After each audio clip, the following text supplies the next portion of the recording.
What is going on, everybody?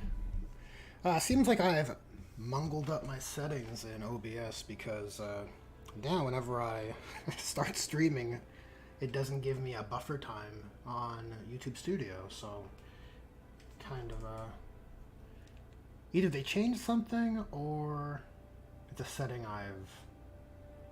I've clicked up or I've modified when I was setting up the Streamlabs stuff. I don't know. A lot of boring streamer talk. What's on the table today? We're continuing the Forge Fiend build. We got the skin done from yesterday's stream, and now we're in Trim City. It should be very riveting, of course.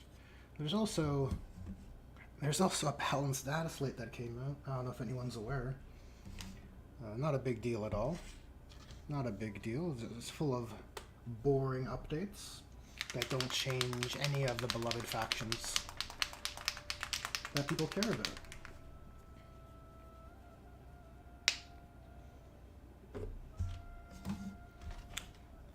And on the playlist today, we got a relaxing Monster Hunter Part 2. I thought Part 1 was pretty good. Not any awkward tracks of note like I get with some of the other playlists.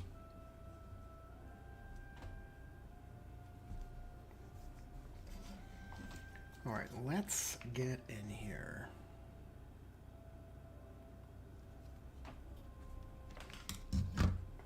I'm mixing some black to this Vallejo metal color. It's just the Dura aluminum is very bright. Perhaps too bright? But I figured I could always, it'd be easier to subtract the brightness rather than add to it. Because I bought their gunmetal before, which is good, but like I said, I found I was needing another metal color to add some brightness.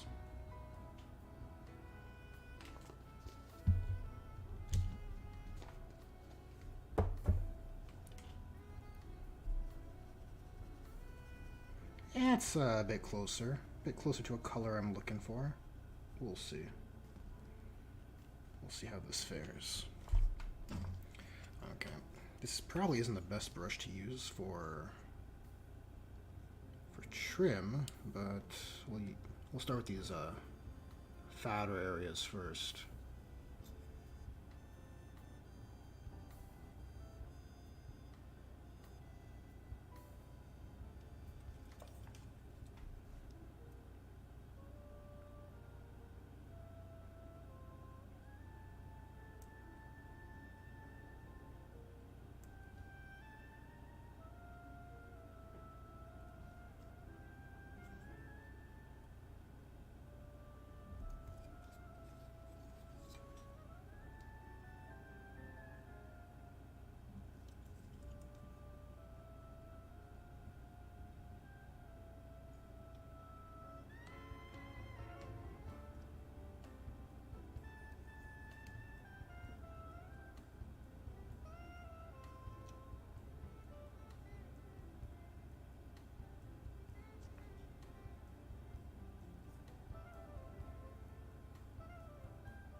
There certainly are a lot of quality of life improvements with the balanced data slate changes. For factions and for core gameplay. Like definitions for movement, you'd think would be like a duh.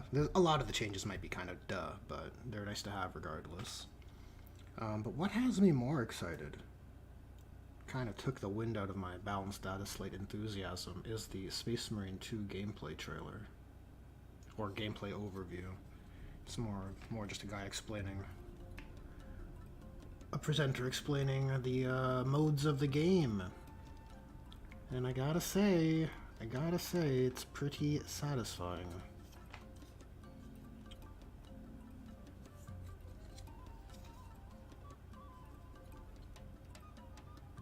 Looks like a good time.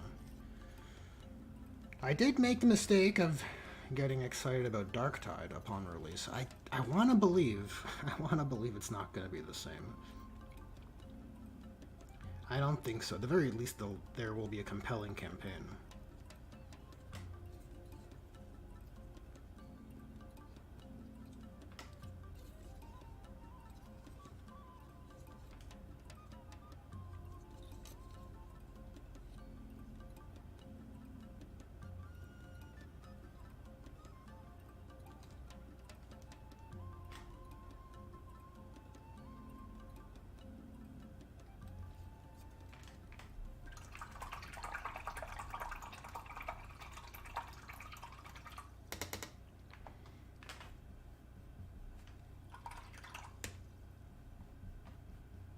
You know, actually, before I do the trim on the ectoplasmic cannons, I should apply some dark steel gray to them, just to get them filled in, because they are deeper. I like to paint inside to outside. So these would be weapon casing colors, I'm pretty sure. Maybe even the skulls as well.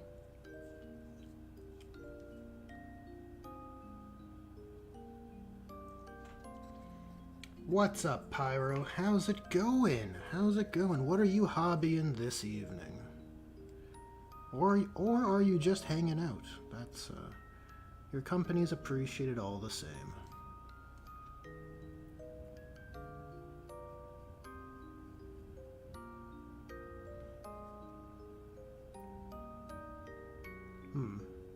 This song might be a bit too relaxing.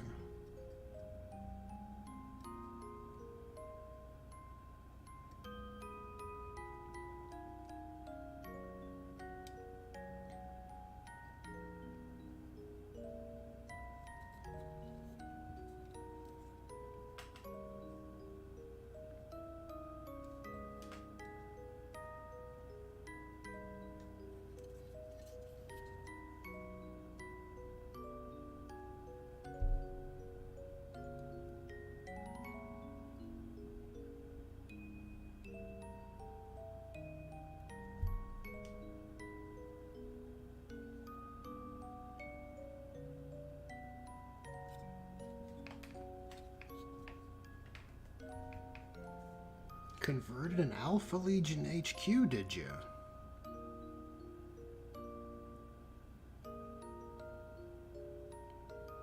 Converting characters is a pretty good time. Pretty good time.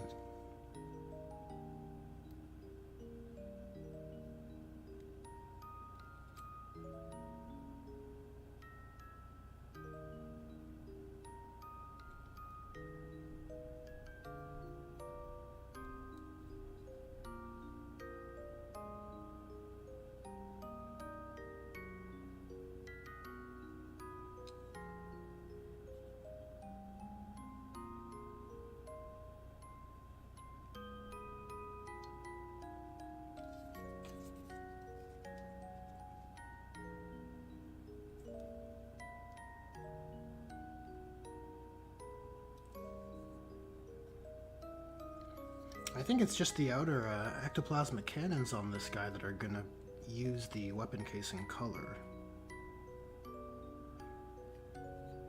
Yeah, definitely doesn't seem to be apparent anywhere else.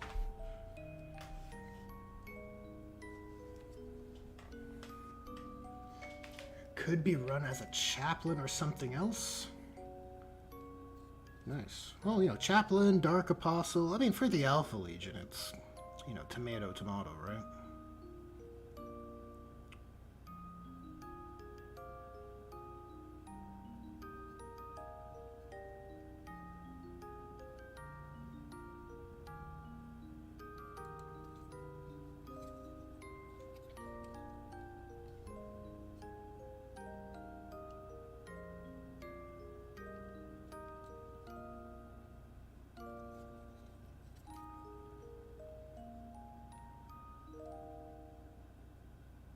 And this blemish is burning my soul, but I don't want to fix it yet because there may be future errors to fix when I do the rest of the trim.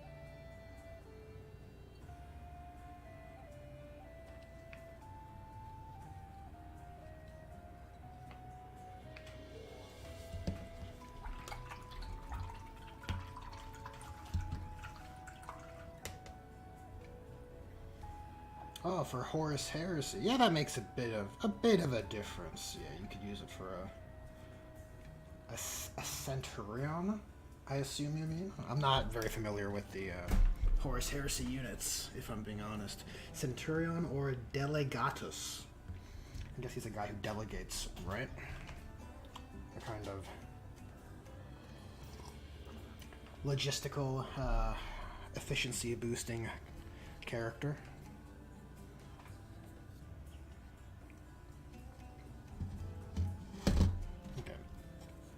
Do the weapon casings on our second Forge Frontier.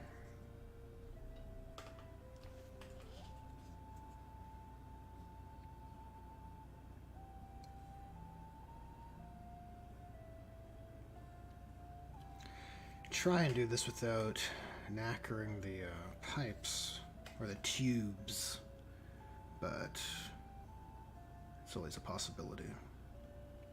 Kind of working haphazardly and with a pretty battered brush.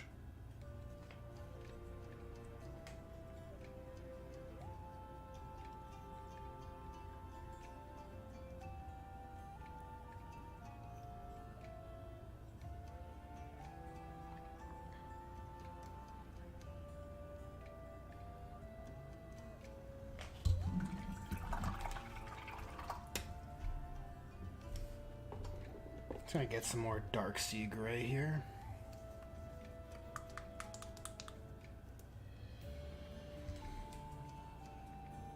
Quite pleased for the Tyranids, though. That's probably the faction I'm most surprised to have received some changes.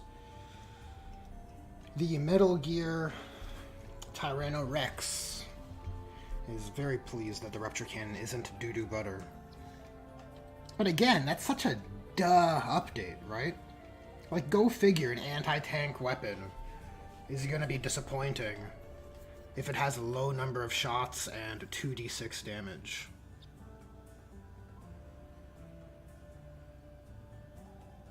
I mean, you point big guns at big shit. You know what I mean? And often, hard-to-kill shit has many wounds and high toughness. So, like, you lose your efficiency, right? And then, GG if that target has, like, half damage or something. It's... D6 plus 6 is way better, and in my mind, what a Rupture Cannon ought to be.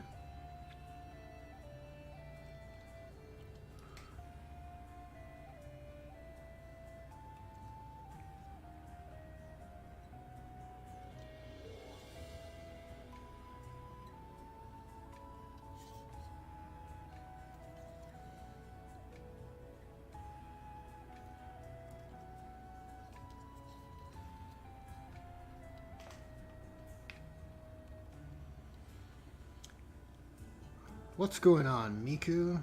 You have an issue with your project to curate 10th edition stratagems. Oh, as in, there's no way to find a reference for them? Wahapedia has been a little slow on the uptake, if I'm being honest. Unless it's behind a paywall. I'm not sure. It could be. Could be the case. But yeah, I'm pretty sure. Well, last time I checked, Tau still weren't updated.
I see the Streamlabs bot is doing something.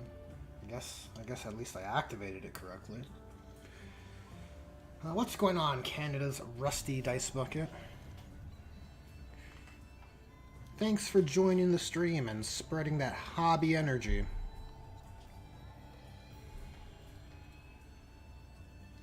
Okay, so the weapon casings are all hit. Oh, it's looking more interesting already. Looking more interesting already. Nice. Not perfect coverage, but that's okay. Gonna wash and probably layer these anyways when I do the trim. The trim will need some Nuln Oil, and then the weapon casings will get that same treatment.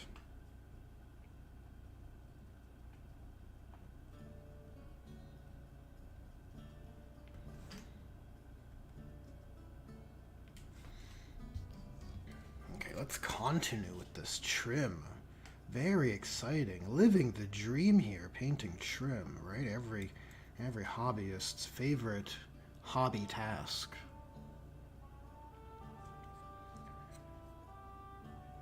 Am I the only one in trim jail right now?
Never heard these renditions of the Monster Hunter tracks. Must be from the newer games.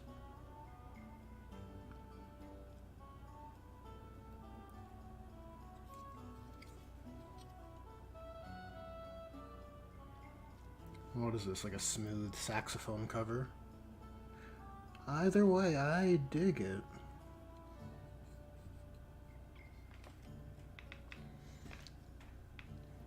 Putting together a Leviathan. Leviathan putting together... A Leviathan Dreadnought or the Leviathan 40k box? That's the real question. And Goblin out here freehanding markings on Battle Mech. Yeah, freehanding can definitely be tricky. Takes a minute to develop that brush control.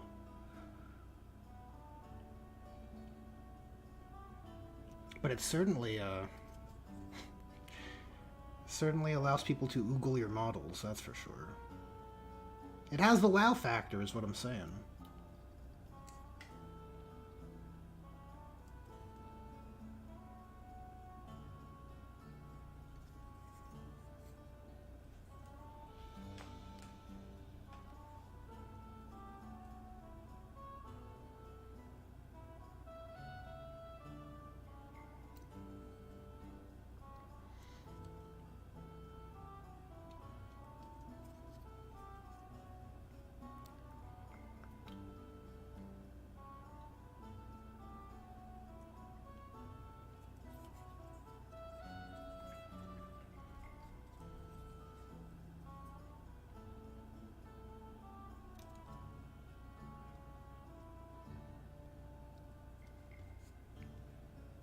Yeah, this is probably going to be the most substantive step today in terms of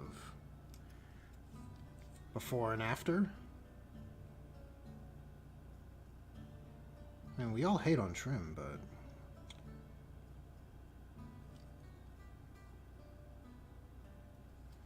it's pretty impressive. Pretty impressive aesthetically.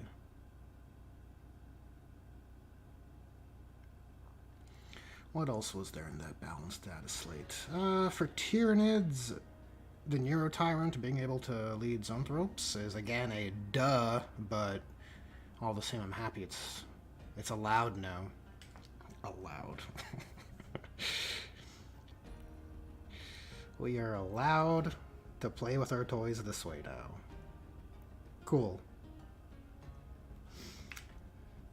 I think there was a army-wide buff for strength while you're in Synapse now, which is good. Makes more sense. Like, when you think mechanically what Synapse is control. It should be, like, I get Shadow in the Warp doing a Battle Shock is like, yeah, okay, that works. But Synapse really should be enhancing your bug's control to a greater degree. Like, I think probably with dice reliability. Personally, that's what I think. I think it's more suitable.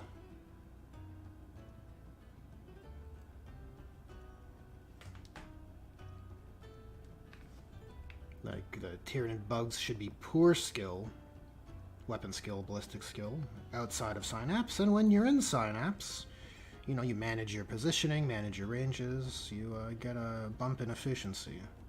You become a quality army rather than a a fodder, unskilled army. And then that gives something for enemy players to try and break your Synapse. I think principally that makes more sense.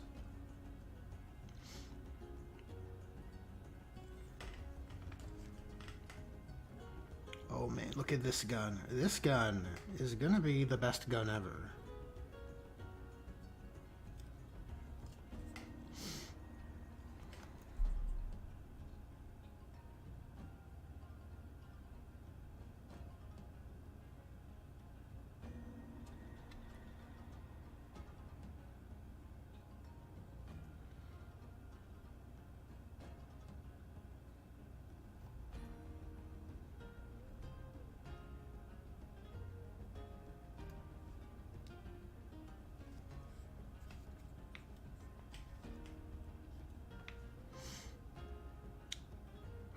I wonder if my Streamlabs bot is making this making this stream worse. What were you trying to send, Pyro? Just for clarity. Maybe I have to change something in the settings.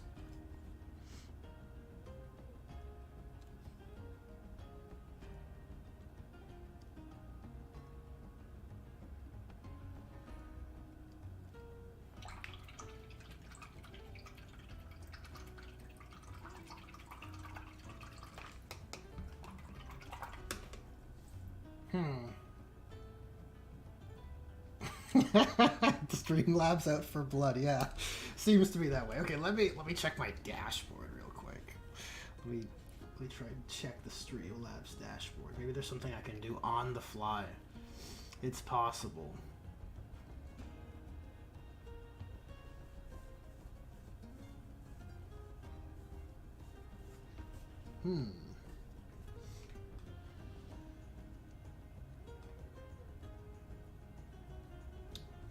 I see your message, Miku, but it seems like you're able to chat, which is okay.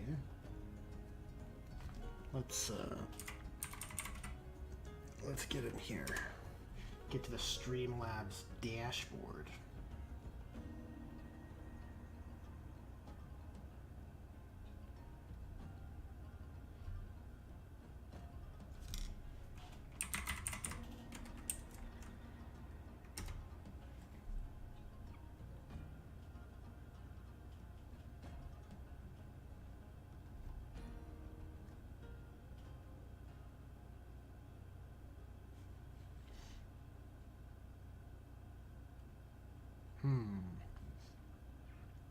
You guys have to bear with me for a sec here.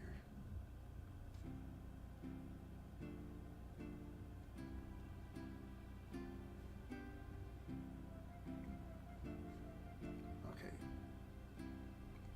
Let me see. Dashboard home. Whoops.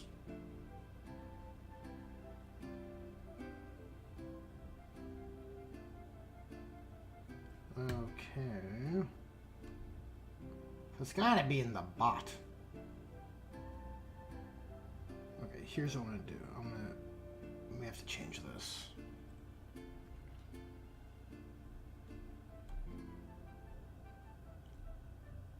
Or I can just turn that stupid bot off.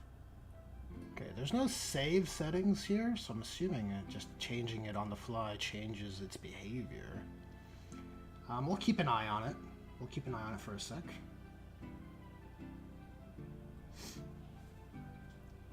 How's it going, Margaret? Speaking of space operas. Yeah, Acolyte, what a hit. It seems curious to see where it's going. That's...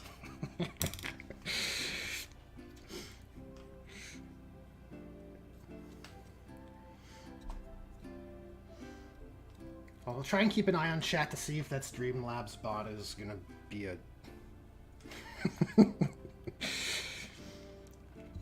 It's gonna be a jerk to you guys. And if it is, I'll just disable it. But I think I've lessened its...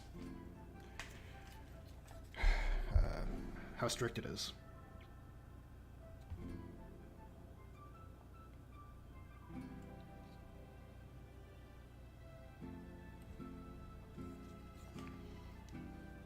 We're figuring it out as we go, one stream at a time. Very professional.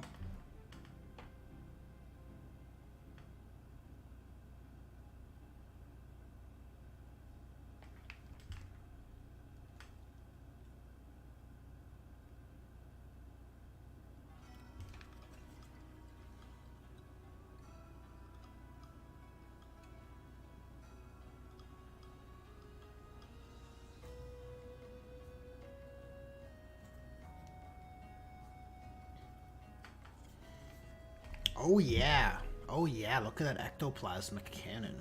Or ectoplasma cannon.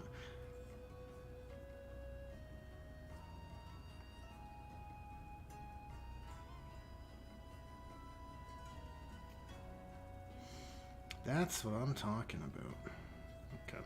So let's work our way up from disarm.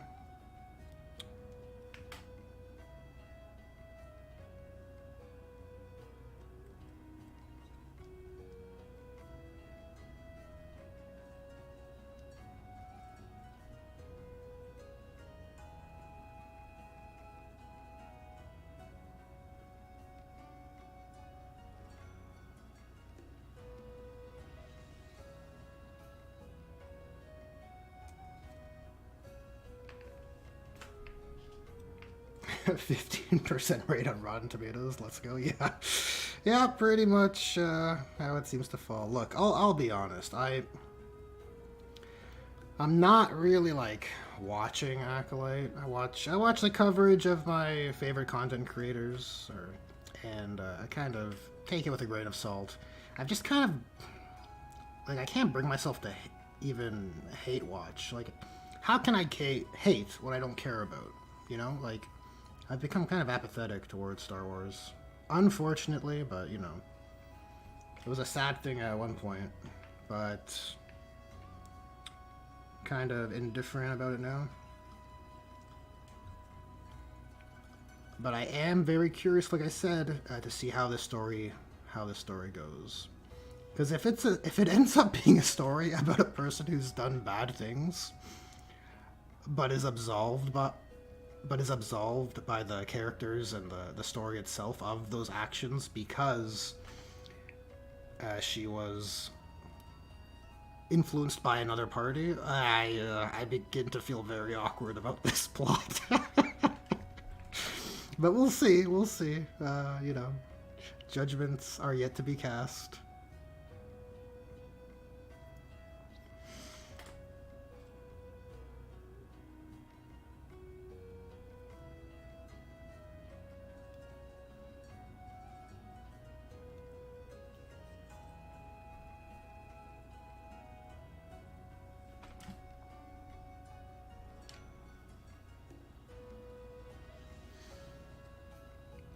You don't have any time to watch, or you don't have time to watch any shows, Goblin. Well, you know what? I appreciate you tuning into this stream all the more. All the more. I appreciate that.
The only show you've been caught up on is Dungeon Meshi.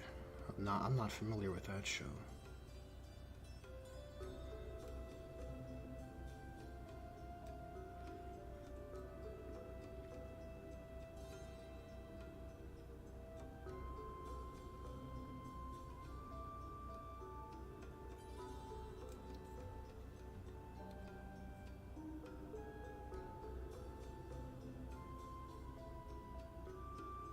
Well, between seasons is it's better than not getting further seasons, that's for sure.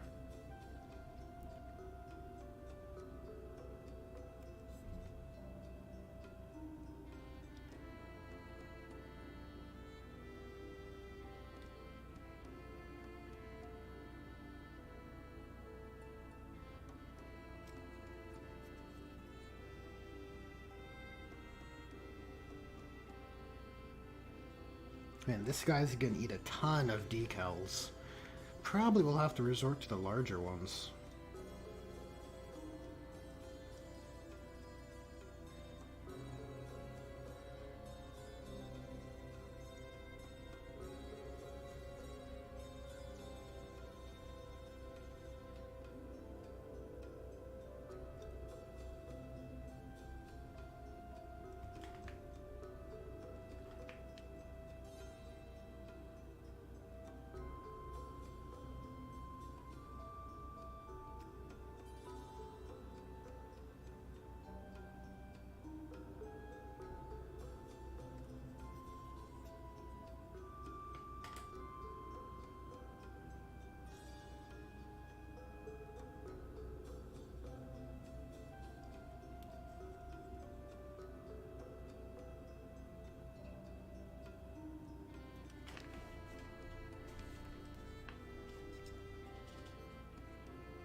I was, regarding the balanced data slate, I was surprised and, you know, actually pleased to see that the Dark Angels did get some attention.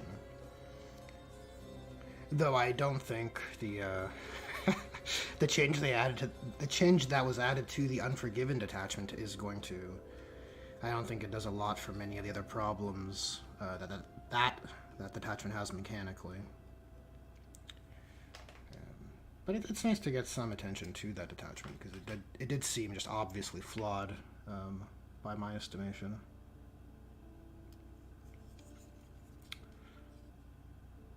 And the weapon increases for the new units is, again, another duh change. I'm glad to see a certain faction which did not receive any changes, because I had a video in mind for this weekend. I'm glad it wasn't undercut by by the balanced data slate.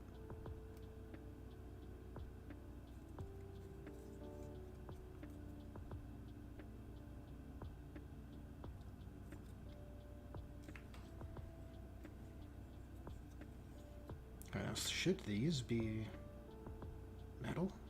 Like trim color? I don't know. I have to do a little bit of research. I have to do a little bit of research. Okay.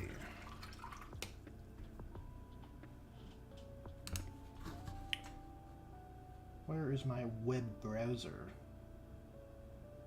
Here, we'll use this one.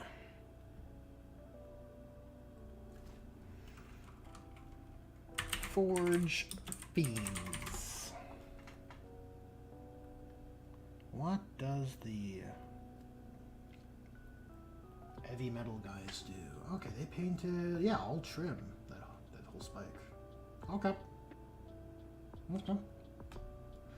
We'll stick with this. We'll keep this open in another tab.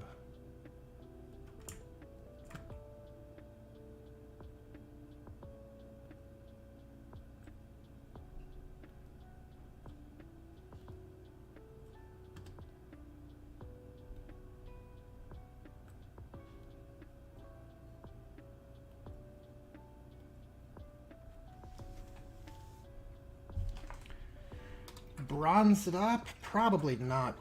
Probably not. I might add some bronze to some of these exhausts, probably, just to break it up. But I don't think I'll be adding too much bronze anywhere else.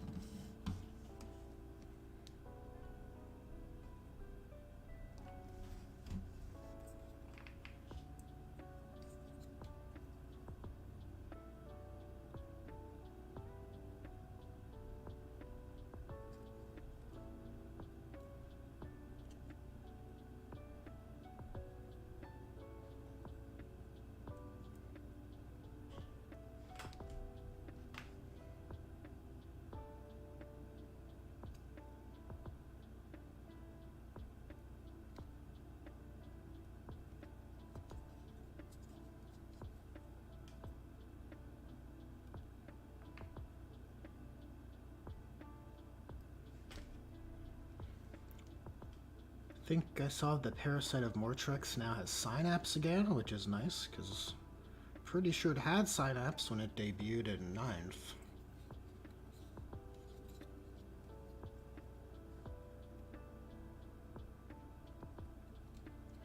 Like, Synapse is a rule that is based in biology, right? So it's weird when it loses it. Like, compared to something like Slaanesh Demons, which, like, you know, advance and charge, fight first, very, very Slaanesh-oriented mechanics. But, you know, depending on the vision of the army rules and the attachment rules and all of this, maybe those rules become accessible elsewhere, right? But Synapse is very, very much grounded in what a unit is evolved for.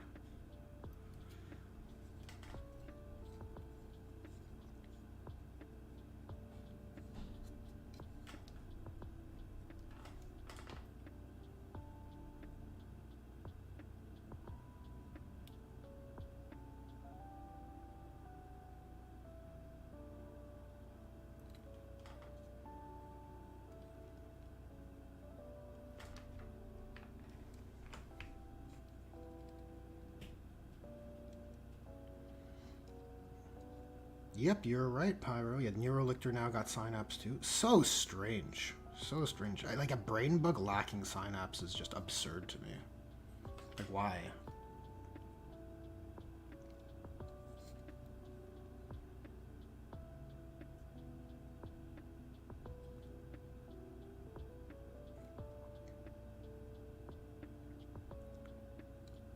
Especially when it puts out an aura that...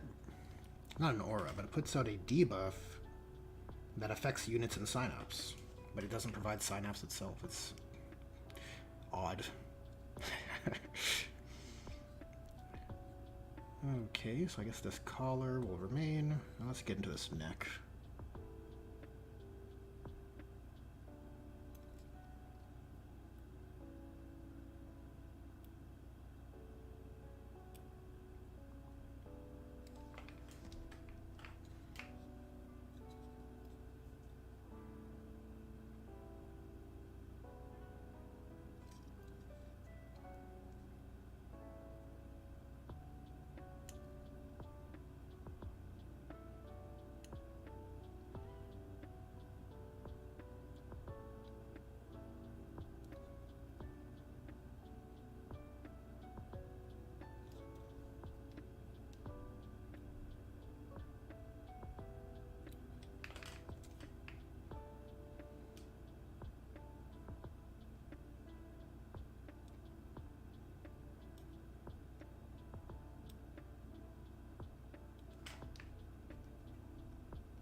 Over 200 Space Marine stratagems, Miku? That's a lot of stratagems.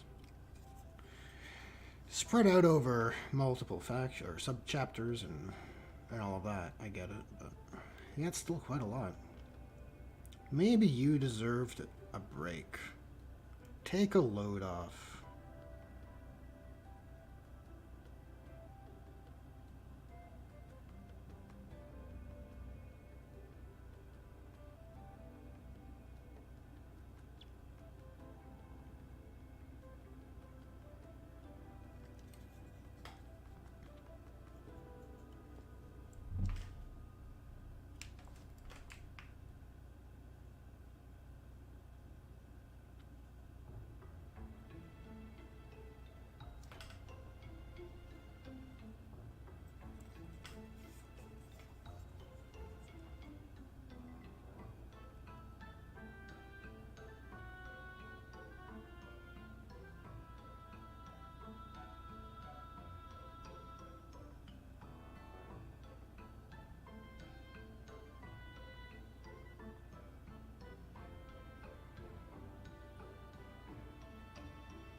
Oh, fair enough then, Miku. Fair enough.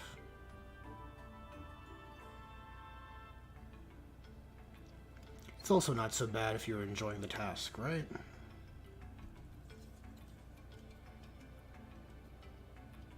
I had to, like, chuckle a little bit when I saw the tank shock stratagem changes. The designer commentary was that, you know, people are abusing it too much to make their vehicles hit harder.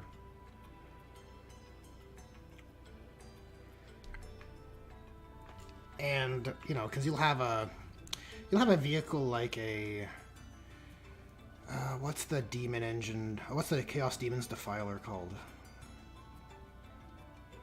I guess a Defiler is a decent example as well. Basically, instead of using the strength of the weapon, it uses it.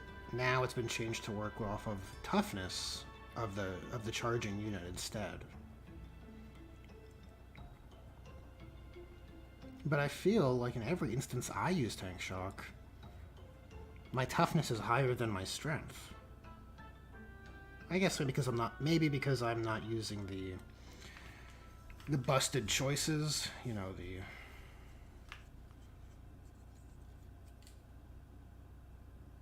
the Hellbrute Thunderhammer.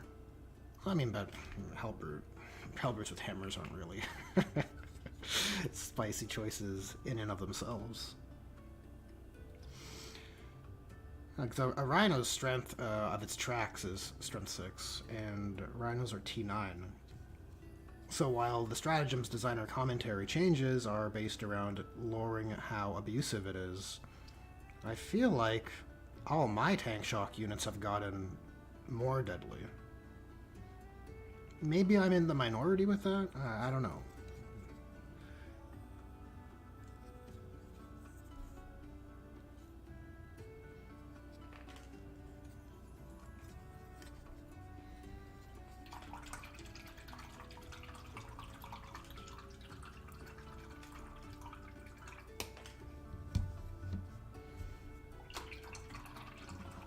What's up, Alfarius? I saw your message before the stream started, and I was like, that is a much better stream title.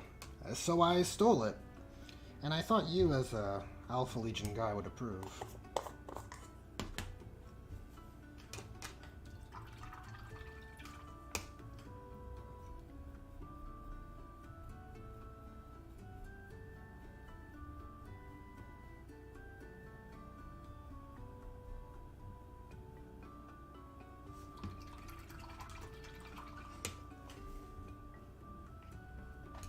Transports go burr. In regards to what, Alpharius? In regards to the tank shock? And Miku says, as a dyslexic person doing text archiving, I know what I describe as fun, but it's honest effort. Yep. Yeah, well, you know, sometimes maybe fun wasn't the right word. Maybe it's more about a task which you find rewarding to do, or satisfying as it's being done.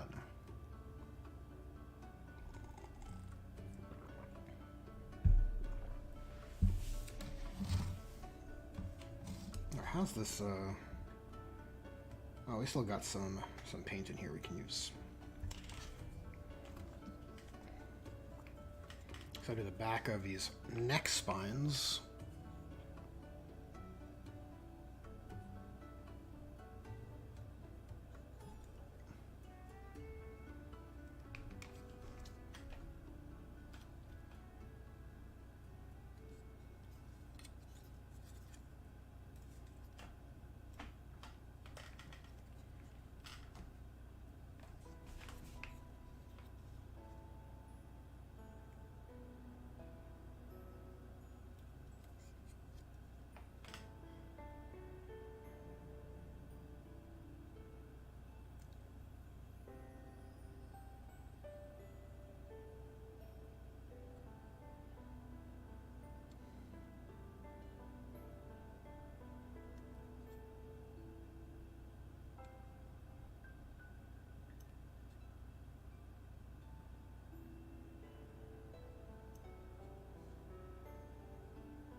Just saw your message now, Farius. You require my opinion. You have a tournament on the 29th based around fast attack units. Do you bring looks like teleporty boys or bring bikes and stuff? Teleporty boys. What? I guess it. If you're asking with regards to competitive play, I guess we can start with what faction those are between. If it's the same faction or if they're different factions. If you're not asking competitively, I think you bring whatever would be most fun, or what army you want to flex or share with others, put on the table, bring out into the public space. I'd go with that, but if you're looking for competitive advice, we'll see what we can do. But I think it begins with what faction you're looking at.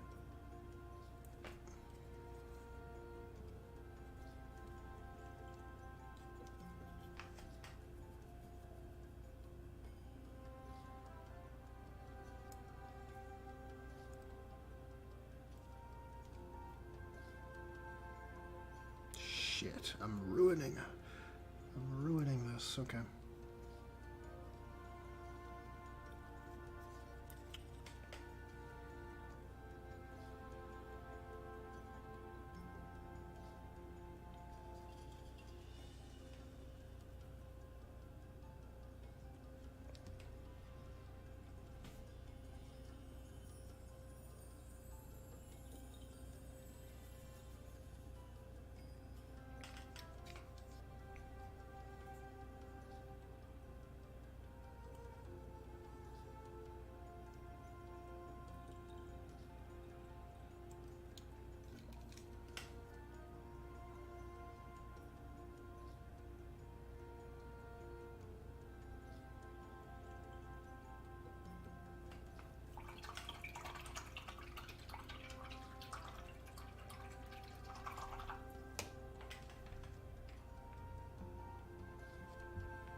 You finally want to win a tournament. If there are balanced data slates included in this tournament, based off of today's changes, I'd probably lean towards Grey Knights. I saw there were some changes in there that seemed to be to their benefit. And I think they could probably serve a teleporty style army better just because of their army rule and detachment rule, right? I think both of those, if I recall correctly, are in service of teleportation, which certainly has its merits for playing the game. Movement is just so good. Like, crazy good.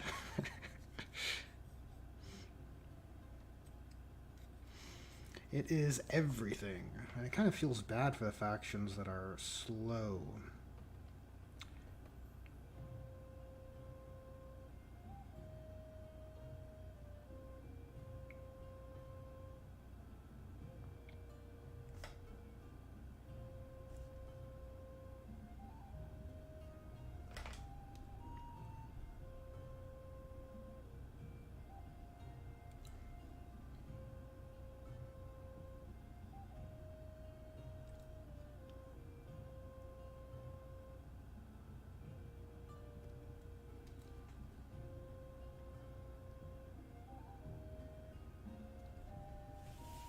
Oh yeah. Looking pretty good.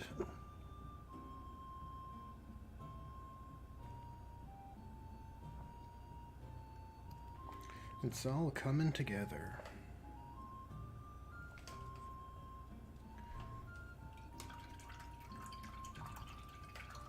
Should you bring Venerable Dreads? I liked Venerable Dreads when you could Astrolane them. I thought that was a really cool flex for the Grey Knights. I don't believe that's the case anymore. If they're not good and they don't serve your fast attack theme of the tournament, then maybe it's, it's already 2 points against bringing them.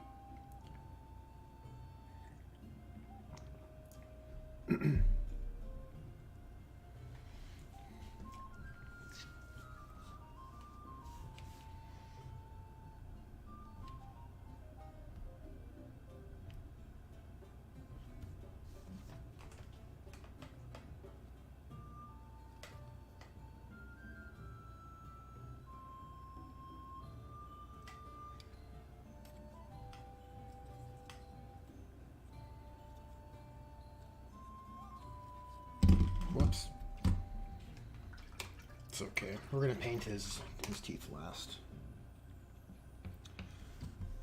Let's shake up this metal color and build another batch here.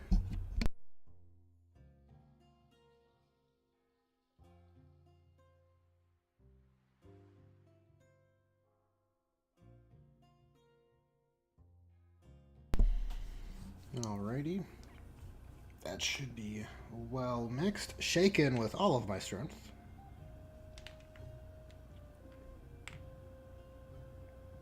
I guess it doesn't hurt to mix up quite a bit, considering how much trim there is left to do. I'm gonna... Actually, I should close the wet palette. In fact, it could probably be moved out of the way.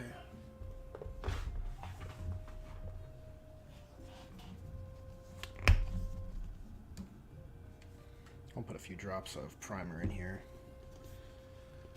just as a quick way to darken it.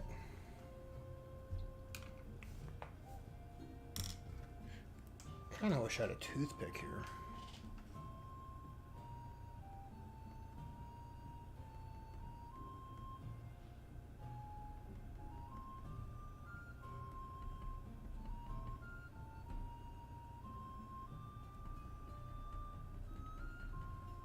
Yep, we're just mixing potions. Riveting stuff. Okay, let's carry on over to this front side. It's a little bit darker, but I think it's within reason. It's reasonably close. Now, after a wash, probably no one will tell the difference.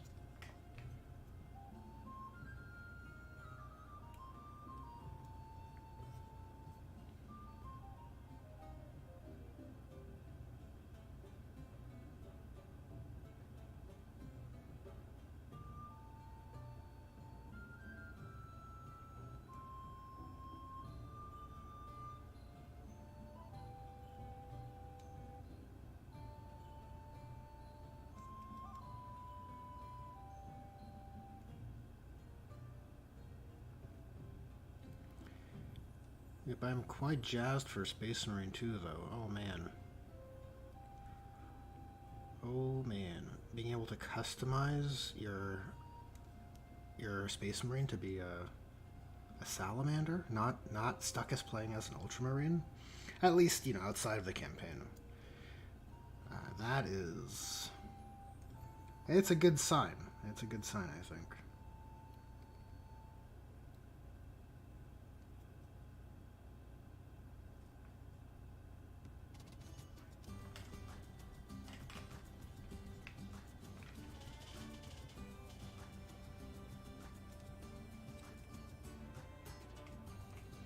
Paint the plasma green? You can count on it, Alfarius.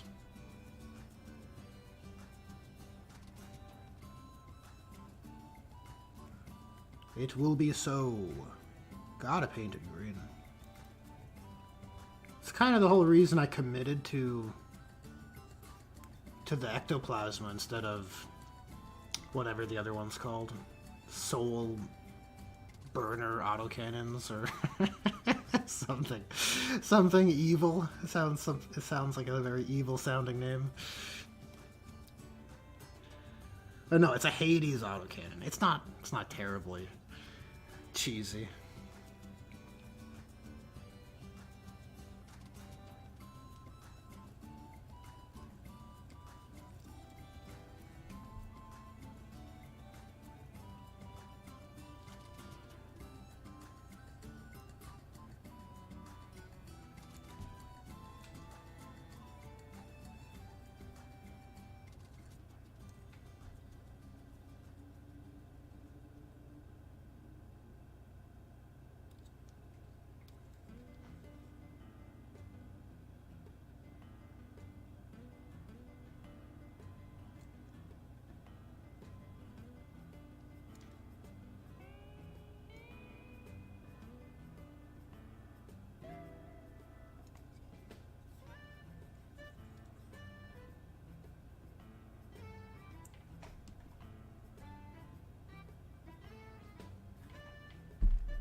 I am actually curious to try Age of Sigmar, the new edition of it, once it comes out.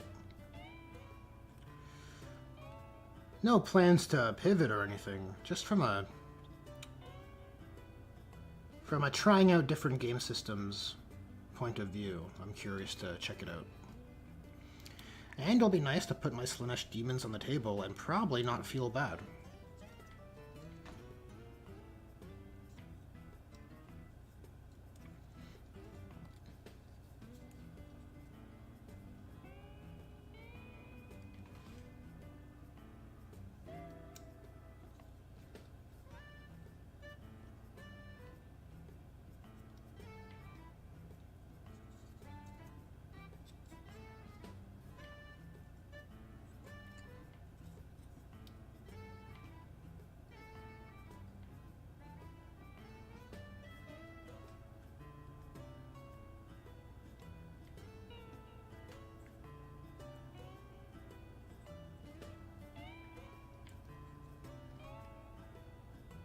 Kind of running out of handholds for this guy. We'll have to hold him by his little feet here.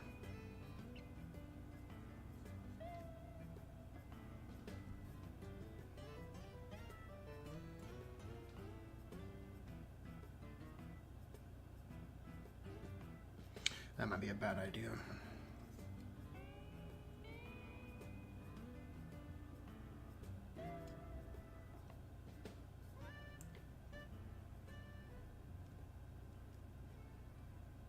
Yes, Miku. I think it is 4th edition Age of Sigmar.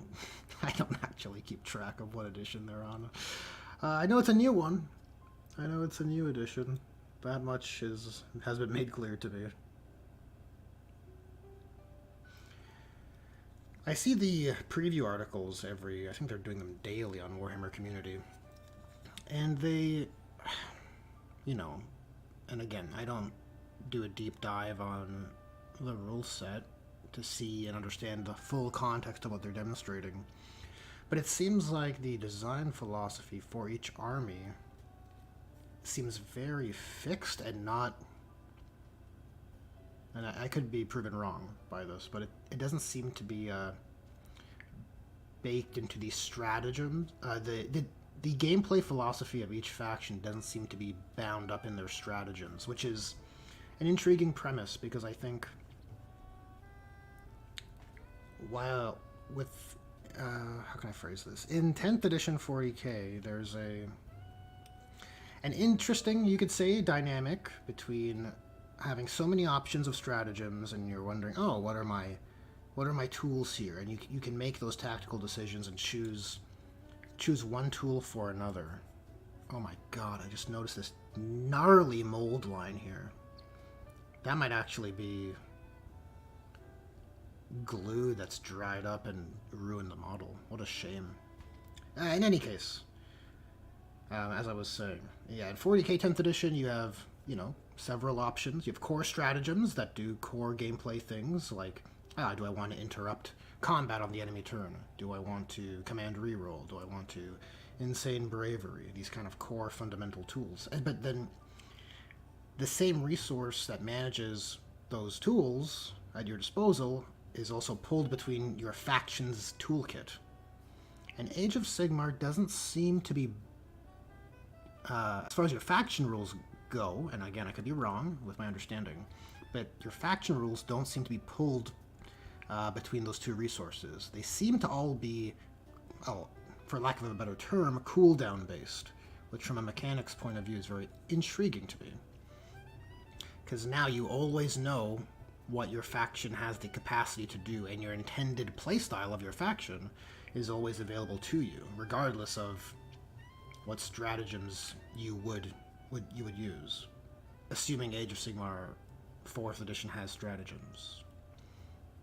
Again, I want to learn more, but this is just my how it appears to me. It could be, my understanding could be wrong.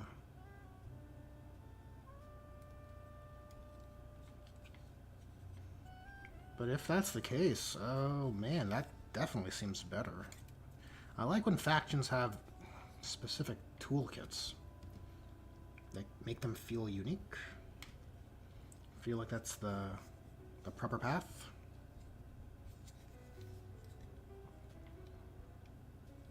Yeah, what to do about this mold line? Jeez. Okay, maybe it's worth getting in there. We don't have to worry about ruining the paint job because those are going to be made glowing. Well, Hexwraith.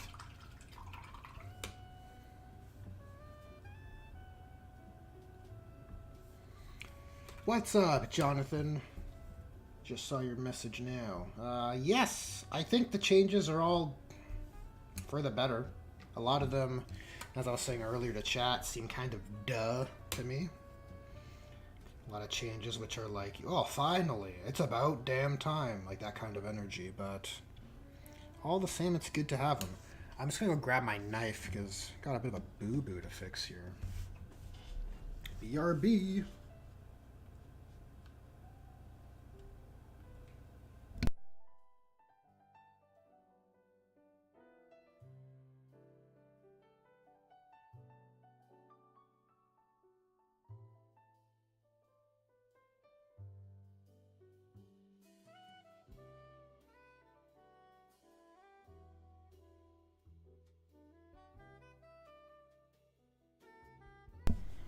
What's up? I've returned, and I see on my YouTube studio 16 concurrent viewers. Oh my god, might be an all-time record. And 10 likes in chat. Guys, we gotta get those rookie numbers up, okay? We gotta pump those numbers up. Like the stream! Smash that like button! Yeah, I think I can save this. Or at least lessen the deformation.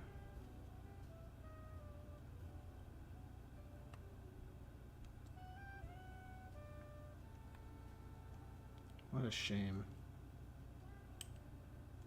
It's funny the things that you don't notice until you start painting them. You're like, god damn.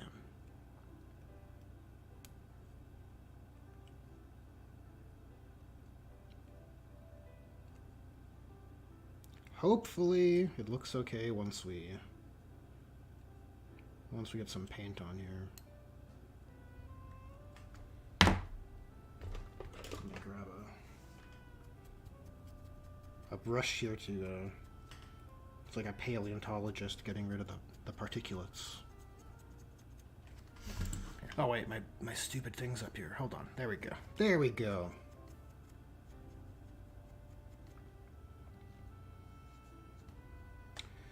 Cool. That should be better.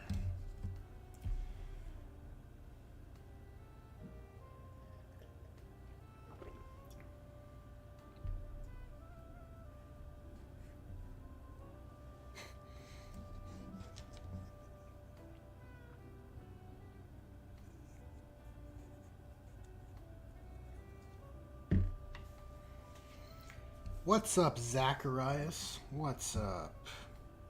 No problem in missing the streams, you know, I'm doing what I'd be doing anyways, but I appreciate the sentiment.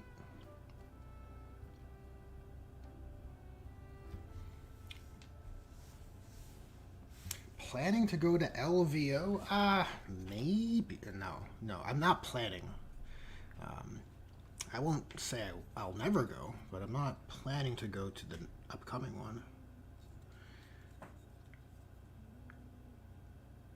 Does LVO have a narrative event? That's the question. Because you know, different strokes, right? But I care very little for competitive play.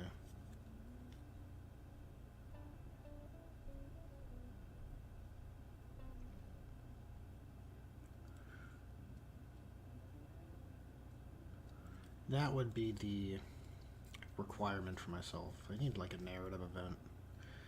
I think to enjoy myself.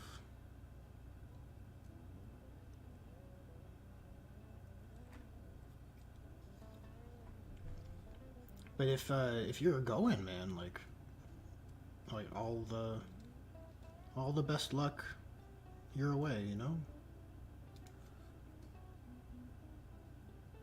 Definitely think you'll have a fun time.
can't. I'm like struggling to not burst out laughing from this music.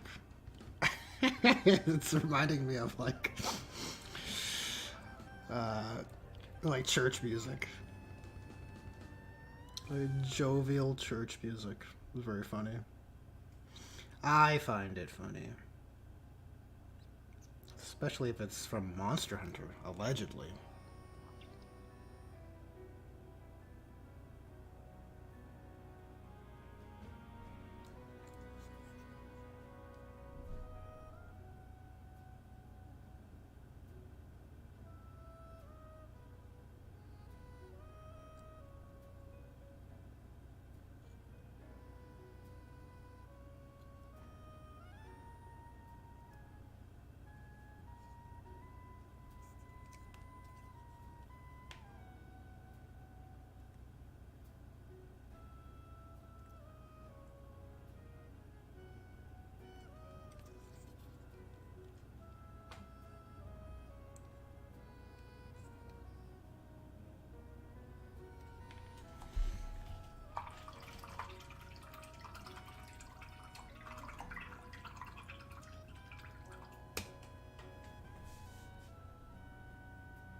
I know very little about MechWarrior.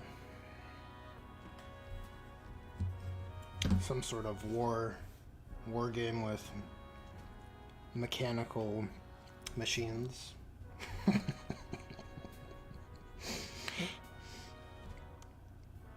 think that's a safe bet.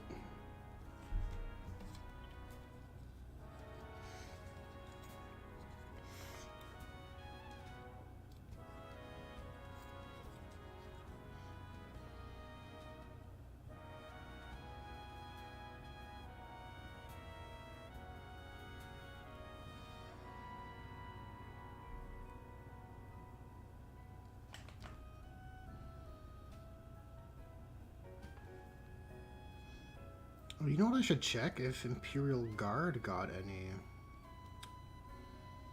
any changes. Or are they performing like averagely?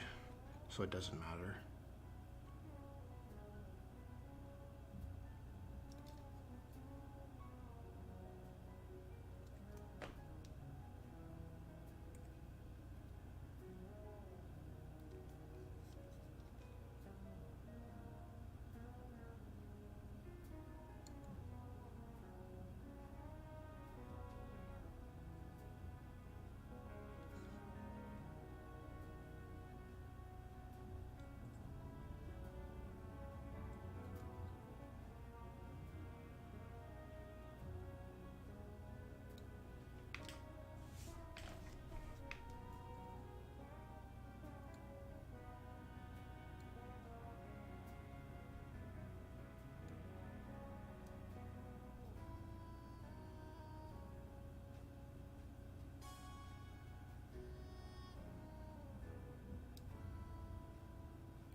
Probably leave these spines for the end, I think.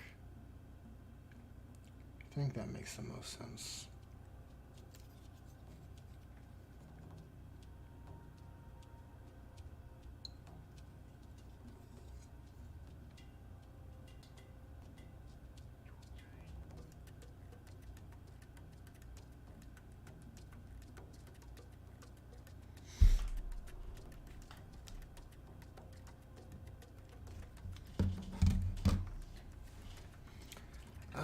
Looking at catching up with chat. Goblin's talking about Mech Warrior stuff, I think. Which is fine. I encourage you can talk about whatever you want. You know, this is a safe space, all right?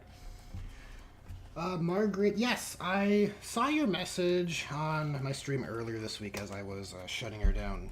And I was like, well, I've heard of Streamlabs. Let me look into this. So I think I've set it up correctly. The link to the Streamlabs should be in the description.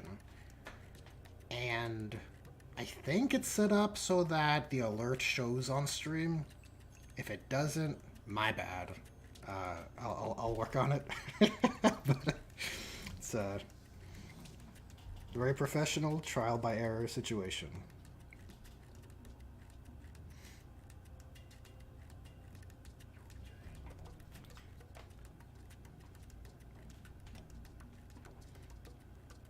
Oh, is that right, Goblin? This is the New Year's event music for Monster Hunter. I adore Monster Hunter as a franchise, but I have not played since one of the ones on DS, 3DS. Sorry. For you, maybe.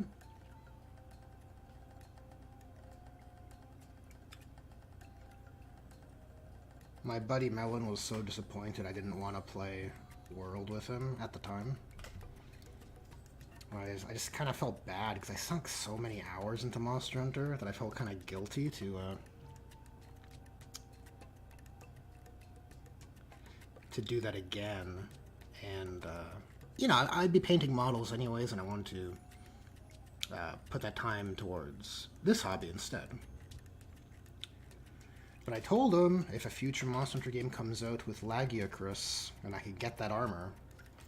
Lagiacrus is my favorite monster in the Monster Hunter series. Maybe I'll take that as a sign as, you know what? I'm back. Let's hunt some monsters. Let's do it. Let's get some Rathalos rubies.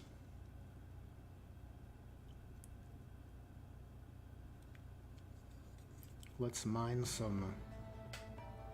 What was it? Macalite ore? I remember Macalite ore. The other ores, not so much.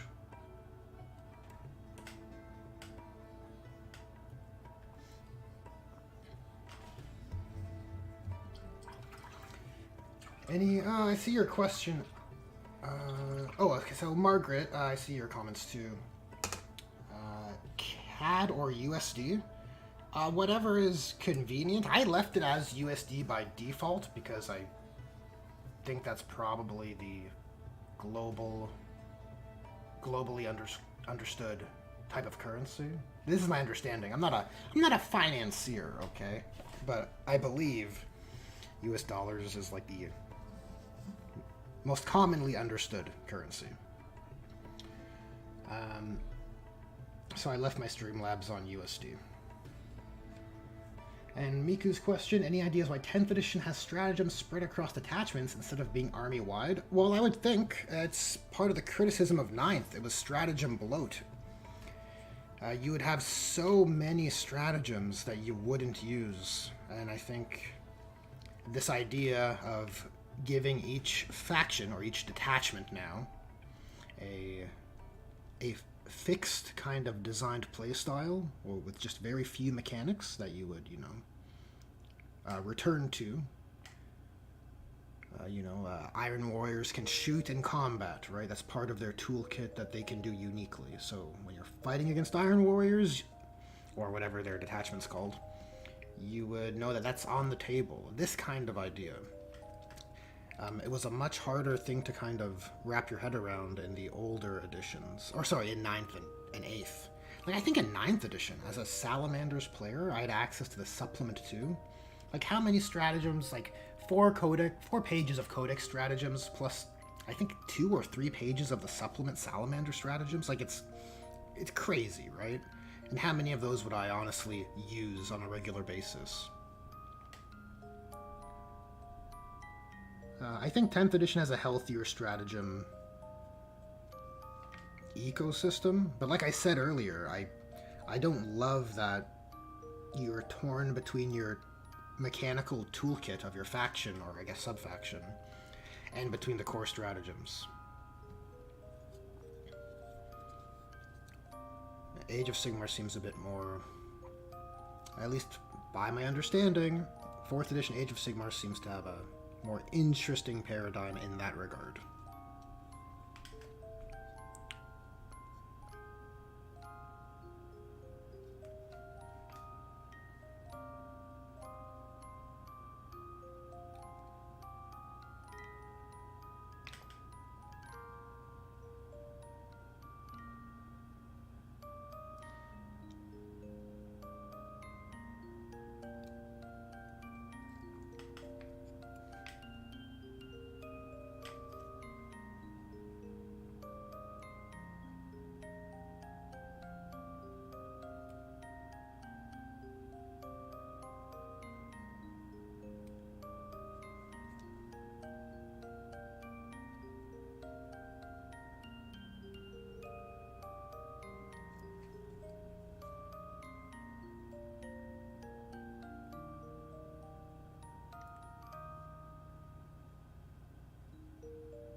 Yes, I'm inclined to agree with Goblin's take there. I barely played games in 9th edition.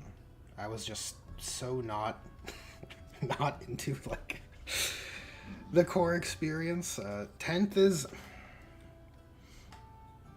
I think, better. Not perfect, obviously, and it does have flaws that 9th didn't have. Such as narrative and thematic flavor for your armies. That is something that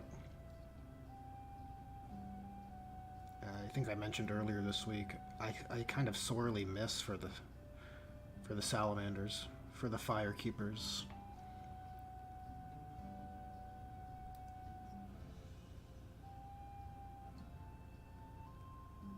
Like having effectively 2 layers of enhancements between traits and relics, while maybe not the best for a competitive, tight ecosystem, is great for narrative purposes, for thematic play, because it allows you between those 2 layers to kind of make a cool characters for your army. You know, heroes that were really kind of exemplary compared to like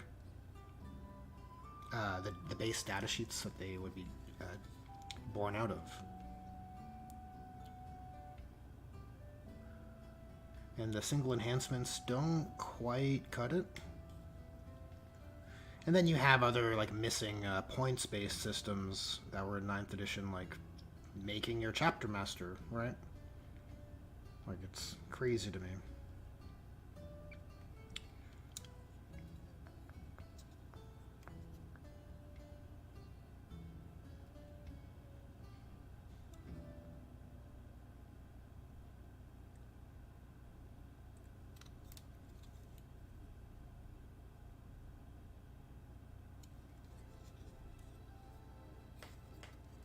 Oh boy.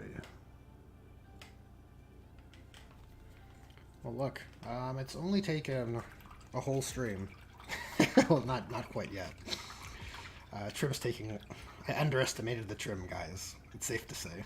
I was like, I'm gonna get 2 of these guys done today. Probably not.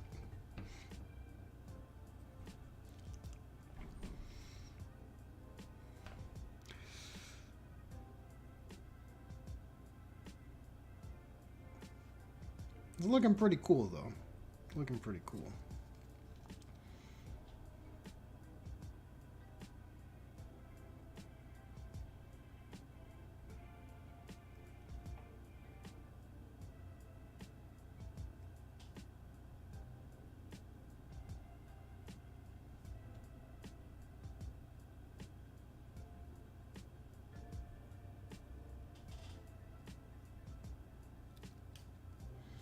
The best Warhammer 40,000 and Warhammer Fantasy Battles. Honestly, I can't answer that with confidence. I've never played Warhammer Fantasy Battles, okay?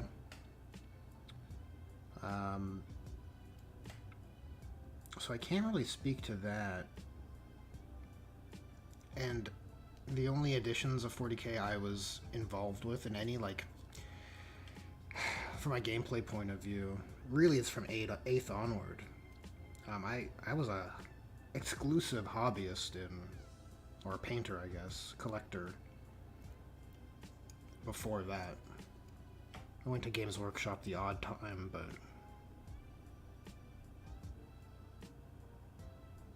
never really had a good grasp of the rules.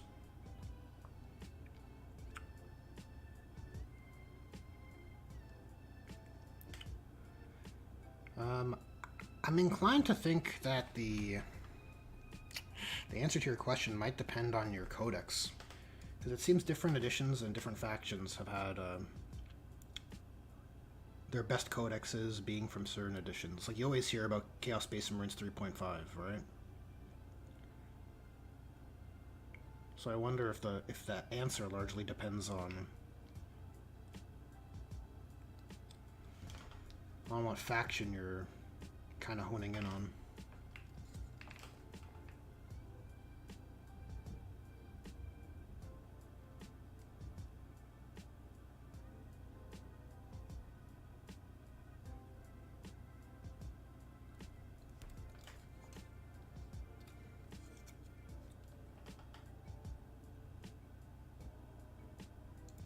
I wonder if that piece should be metal.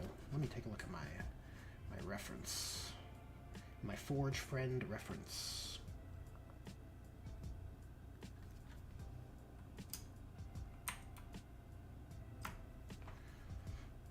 Oh, it doesn't appear to be so.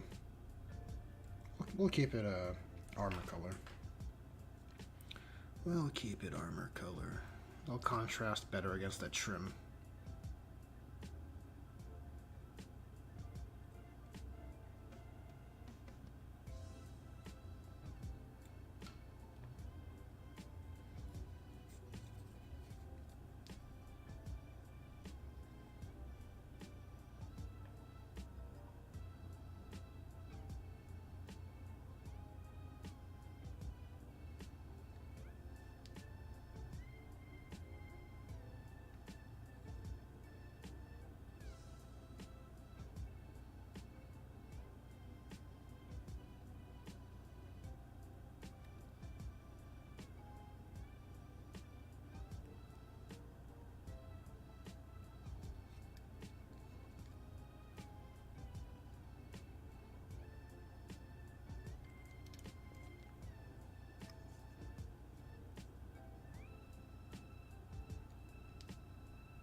Interesting. The new AOS strategy game tanked.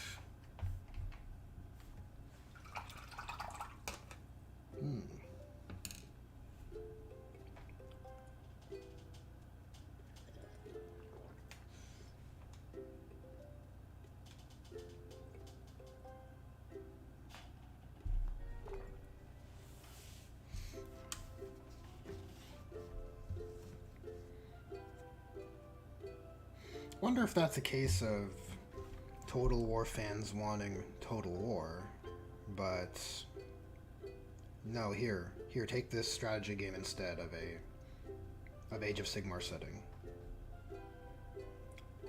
Almost echoing the end of Fantasy on the Tabletop. And then GW says, hey, no, here, play this.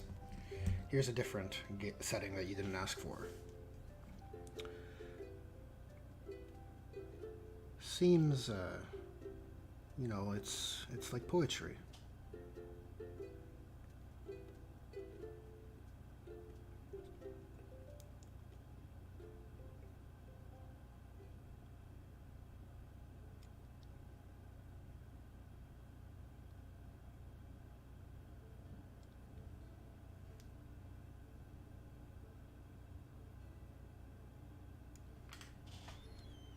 Alright, so thigh plates are trimmed, so just hind legs. Hind quatas. Hind quatas. And the spines.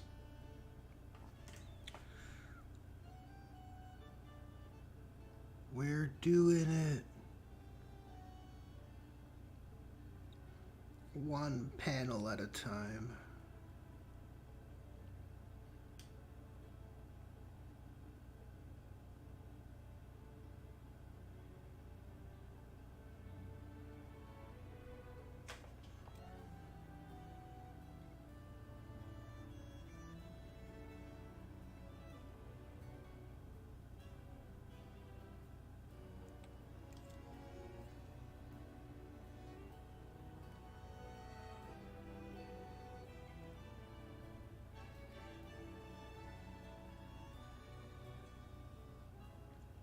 I did see in the Munitorum manual that a bunch of Phoenix Lords went down in cost, which is pretty good. Though some of the Aspect Wars went up in, as well, so I don't know if it's a wash, but if the Phoenix Lords are going down, I think it'll result in a net gain for the Phoenix Force list. Which is cool. That'll probably be the project I take on after the Word Bearers. Because it is waiting in the wings.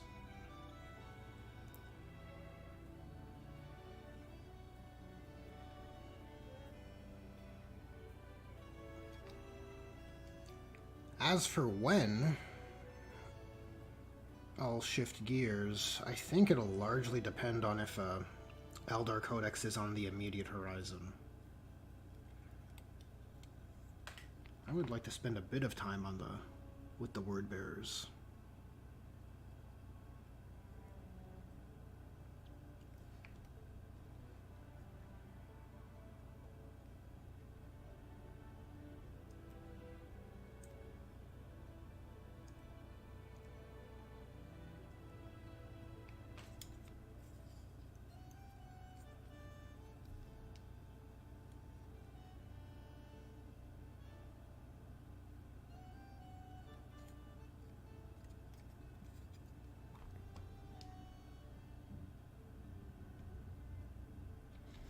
You just noticed my bottle cap, Zacharias?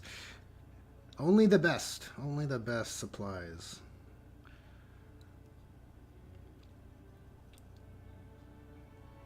Yeah, parchment paper and bottle caps.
Oh, I mungled the trib. No.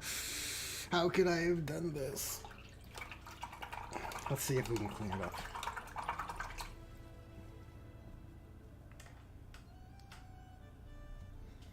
It is underneath, so it's not a huge deal.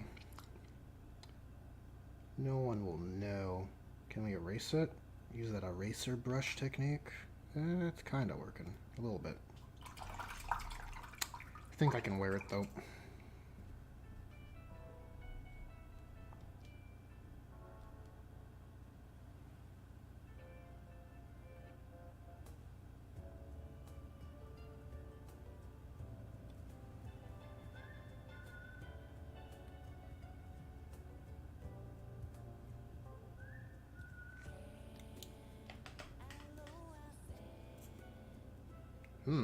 This song has vocals. Is that going to mess up YouTube? It might. It might actually. Let me see if I can fast forward.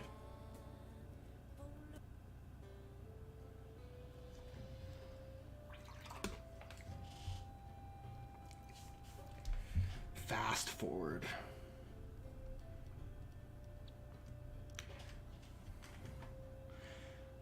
That's a term you don't hear often.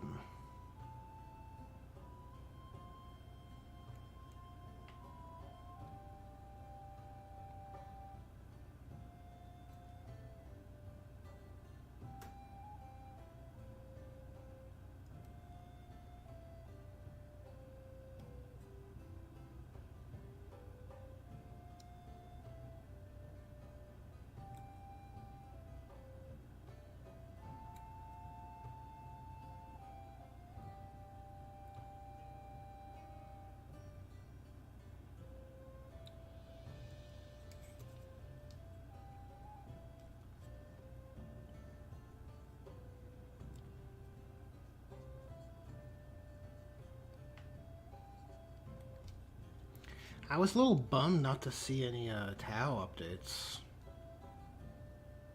in the balanced data slate. Just you look under Tau and it just says none, and you're like, oh.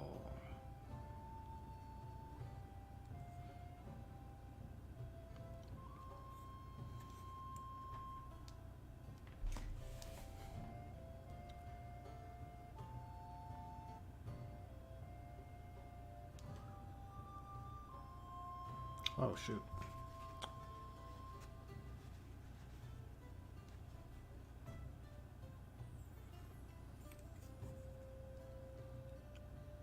Tau gets a lot of hate for being not the most grimdark, right? They're a bit of a outlier in their aesthetic.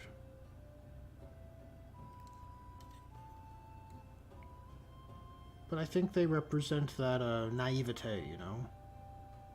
Full of hope in a grimdark universe.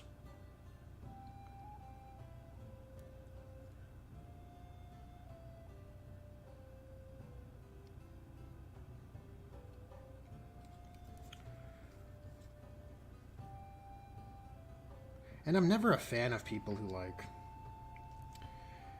pile on, like, oh, Tau have bad rules, and then people feel this desire to be like, oh, good, Tau suck, right? I'm like, well, thanks for serving the problem. It seems like a very unproductive attitude. I mention it in lots of my videos, but I think the hobby efforts need to be respected.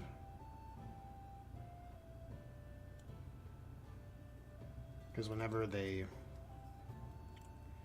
are disrespected by GW or by, you know, local community or internet communities, I think it's always going to result in a big ol' feels bad. And internet communities are what they are. They're kind of like a beast that does what they do. An uncontrollable force, very reactionary, I get it. But,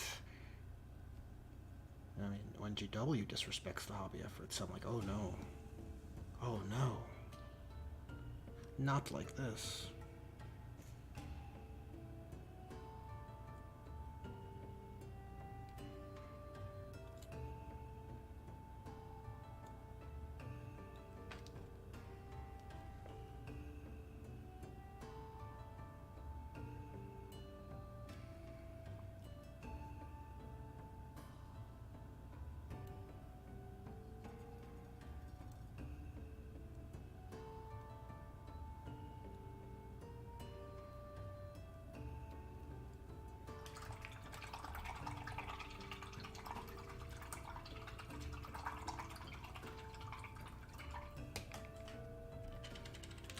Settling on Grey Knights, eh, Alfarius?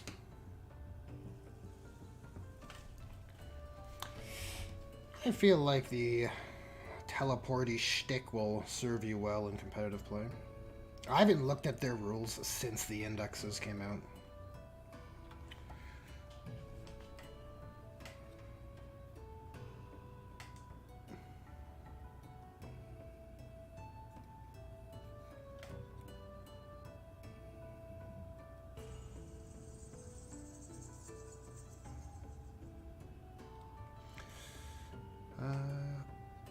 Saw your question there, Margaret. I have not read The Siege of Vrax. I'm currently working my way through the Eisenhorn Omnibus,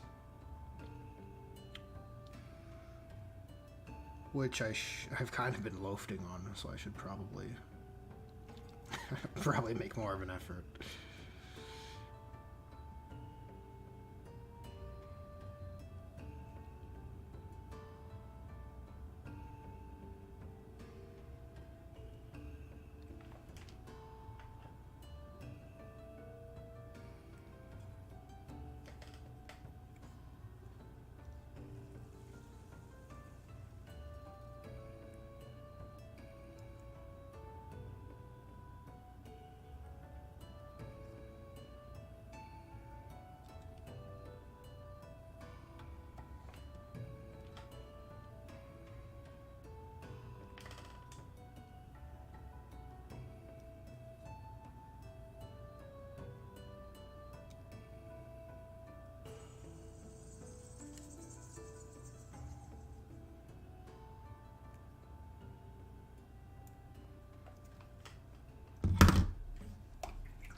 A list with 3 squads of paladins and every named character, right?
ever think of just getting the audiobooks? That's a valid question, Margaret. Yeah.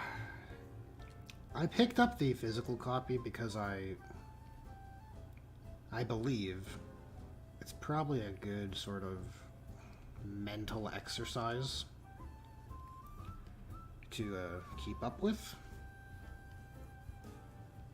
Otherwise, I'm probably just gonna lose that ability, you know?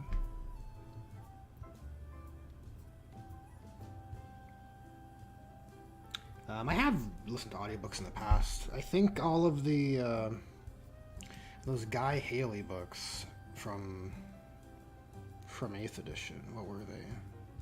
The Dark Imperium. That series I think I listened on audiobook, and a few of the early Horus Heresy ones.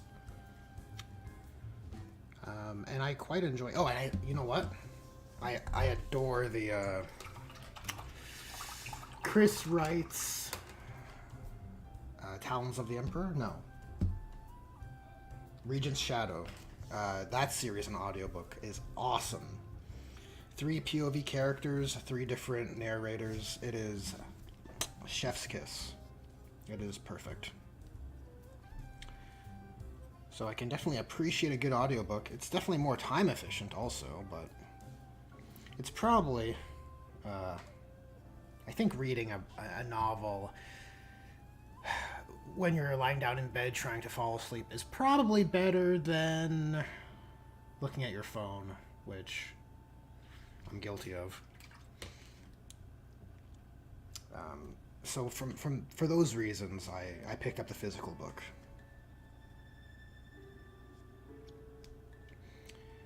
Alright, so these, that's one Forge Friend trimmed. And it's looking pretty fucking sharp. Rather handsome, is he not?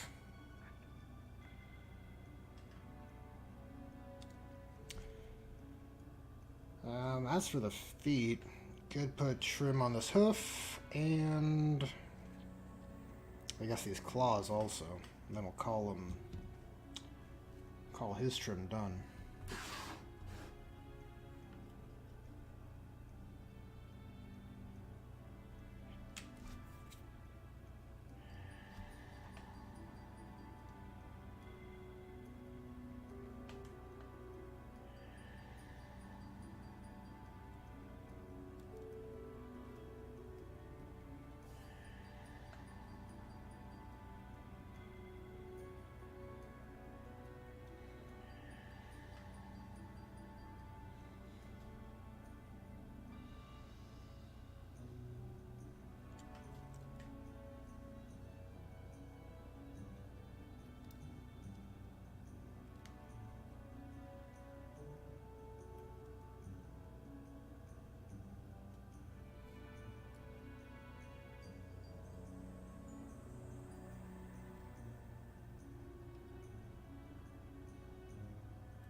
Hell yes, Margaret would. Hell yes. No Fear is a killer.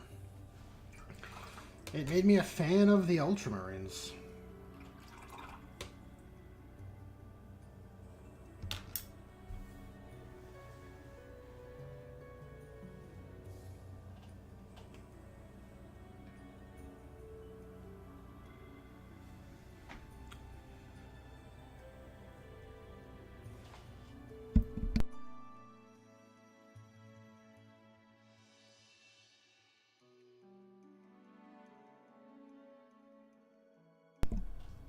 Well, I suppose might as well start on the other guy.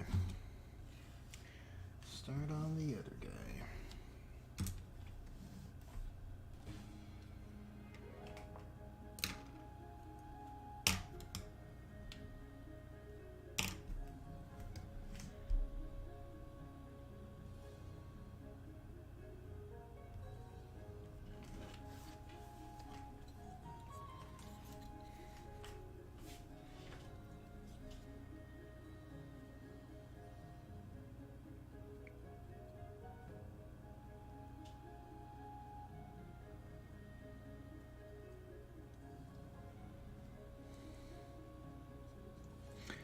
Does that include Cato Sicarius? Well, if I'm honest, I haven't been exposed to any of Cato Sicarius' stories, so can't really speak to it. I know people like him.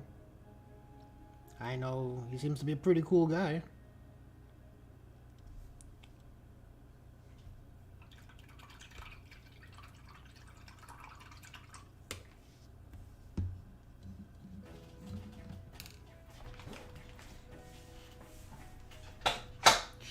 You know what? I gotta fix my chair. Jesus. Okay. Okay, that should be better.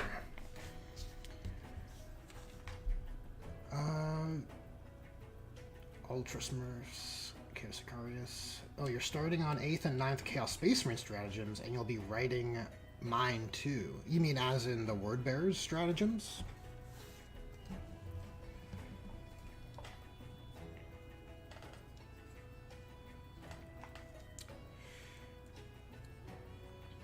Am I thinking of doing a spot color on these guys? Well, we're going to do our glowing green elements on the plasma for sure.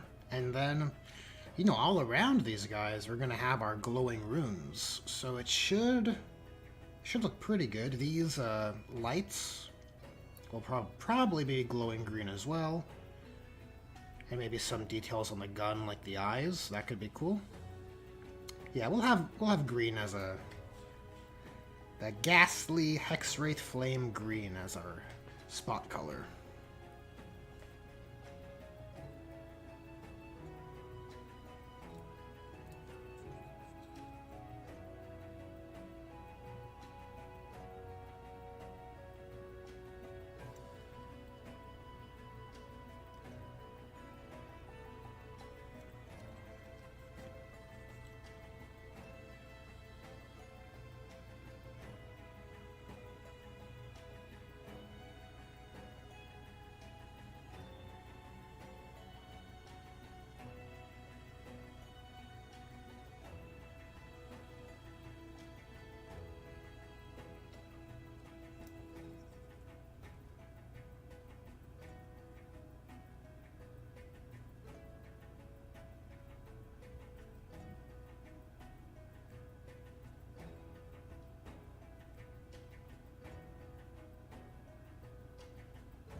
I did get an email from my local gaming store that my Pariah deck has come in, so I am curious to give it a look.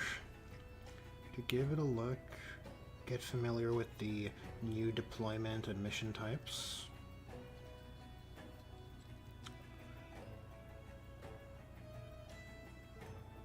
Servo Skulls was my favorite mission, for sure, from Leviathan, so I hope it's still there.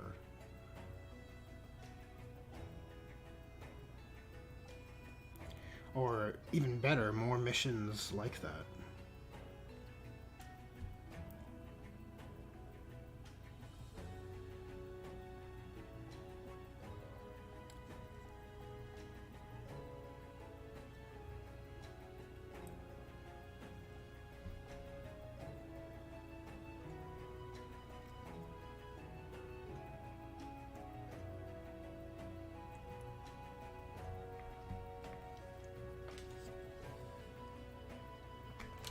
Oh, the ones from What the Fact, Miku. Nice, nice. I appreciate the inclusion there. Quite a few of the Chaos Space Marine stratagems, or sorry, the stratagems in the Word Bearers What the Fact that I've made for this edition are they're not set in stone yet. I'm working on a few modifications, a few pivots, but for the most part, the stratagem selection is evocative of things from Faith and Fury and 9th edition Word Bearers. So I think they'll be right at home.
Can I do a review of the new mission deck?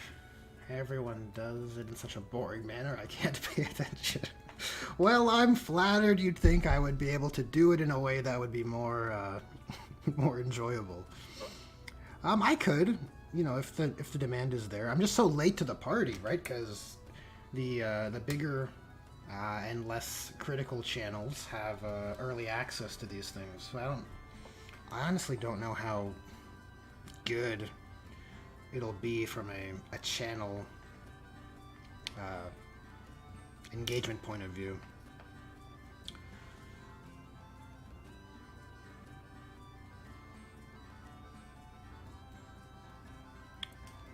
So may not be the smartest decision. I mean, I could come at it from a point of view like, oh, you know, a month in, you know, and then how do we feel about it after playing it a few times? That might be a better approach for such a video.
I'm inclined to agree with Zacharias regarding Margaret's question there. GW's models are almost always really nice from a design and a quality point of view.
I've fallen behind on chat. Hold on. What's what's happening?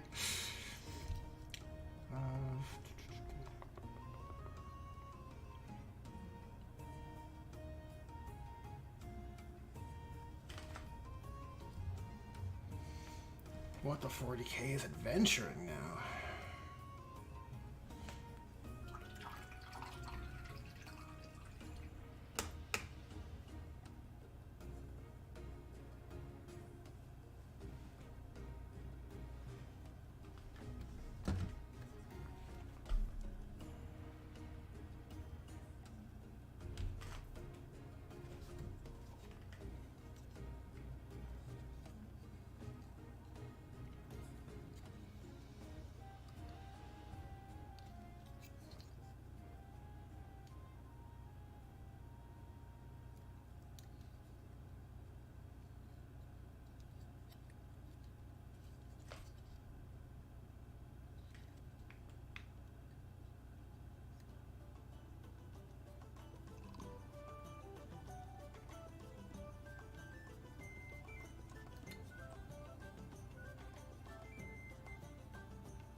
Hey, you know what, Zacharias? If you've been able to use a thematic list build as a jumping off point for a competitive list, I'm satisfied with that all the same. Like, I'm never setting out to build something like a tournament list. It's kind of often at times the antithesis of a thematic list. But I still want to have some, some fun combos in there, some cool mechanics to flex, some teeth. where we can have them and where it fits the theme.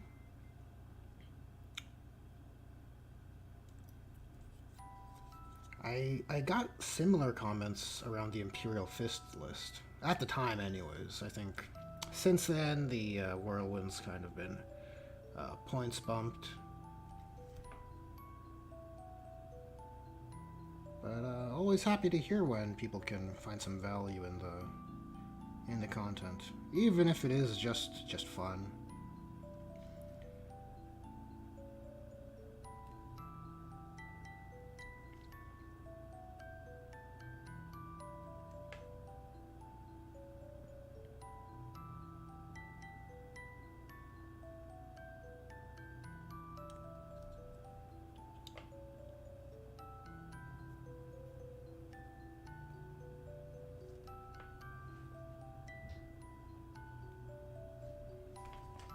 One thing above all else that GW gets wrong. Is Margaret a GW informant? What's going on here? What is the meaning of all these inquiries?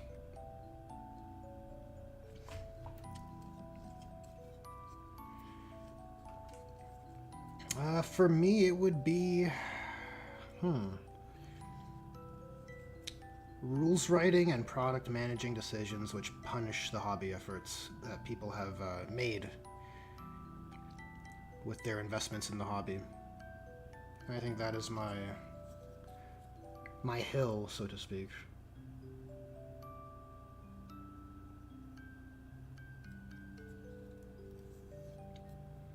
Pricing, yep, that's a great answer.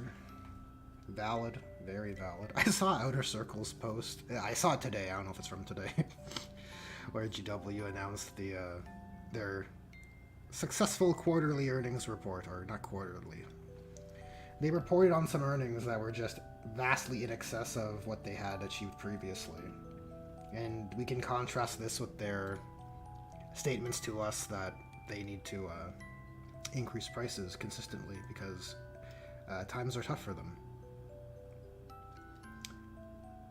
Can't have it both ways. Can't have it both ways.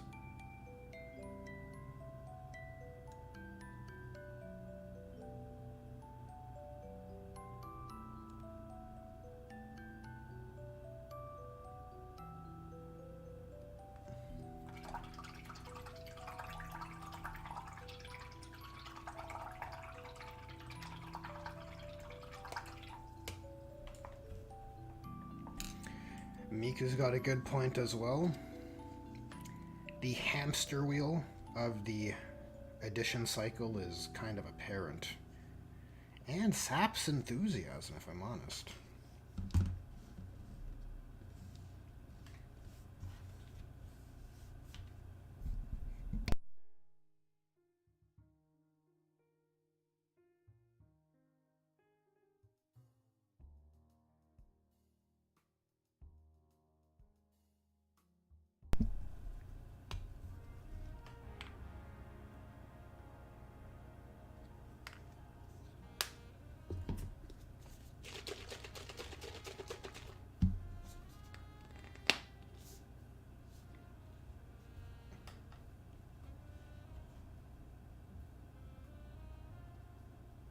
Oh yeah, I went on mute. I figured shaking the paint pot isn't enjoyable, but I appreciate the pointer. It happens. It happens where I go on mute and forget.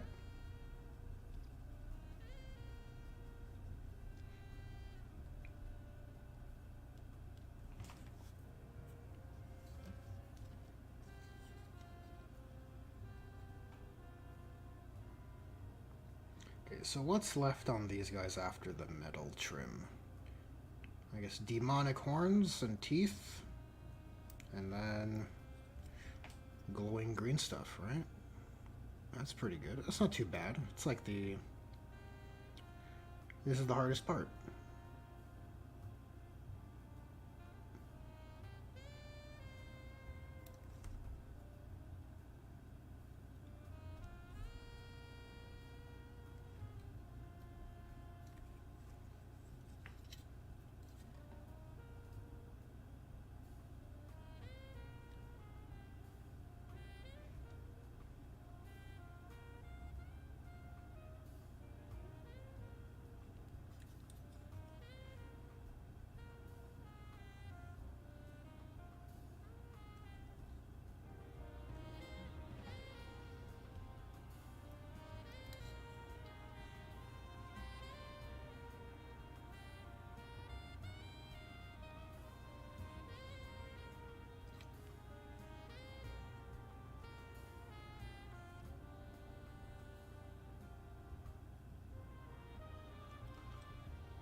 Definitely not an informant. They don't pay me enough.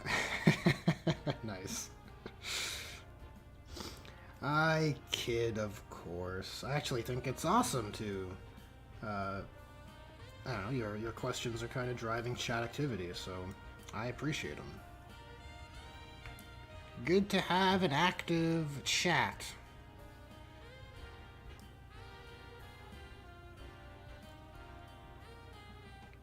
Definitely makes it easier to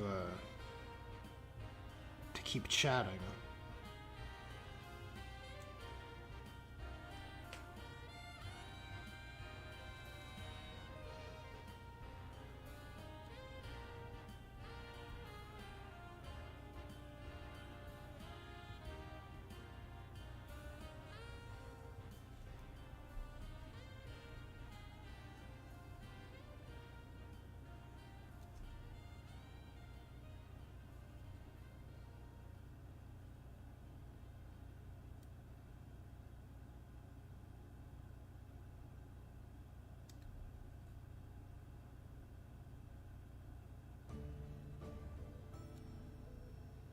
Oh no.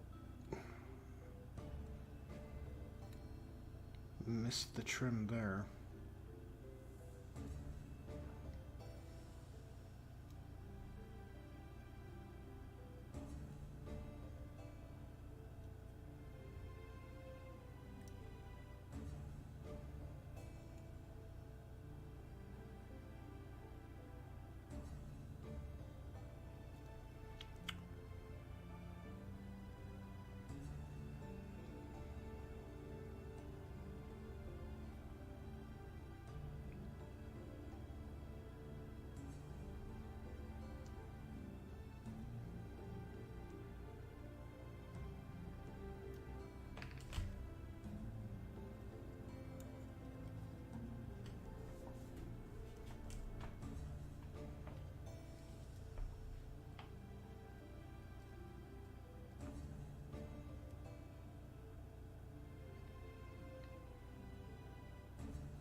Much appreciated, Margaret. If you're heading out, have a good one. Always appreciate the company of, well, of everybody in chat, really. We're all feeding off each other's hobby energy, right? Share the load.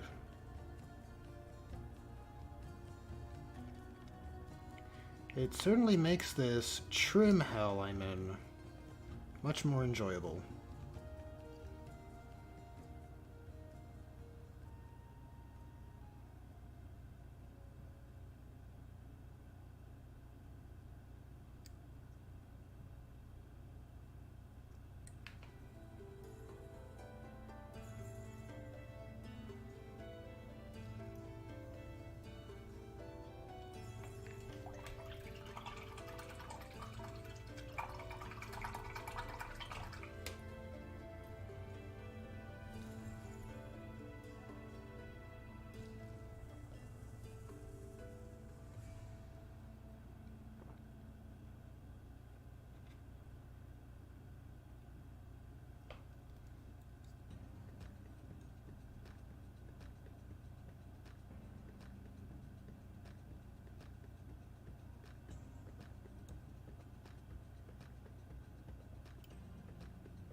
You are now Samwise. Yeah, I'm glad someone got the reference. Man, I should really rewatch those movies again. It's been a minute.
Weekend watch party.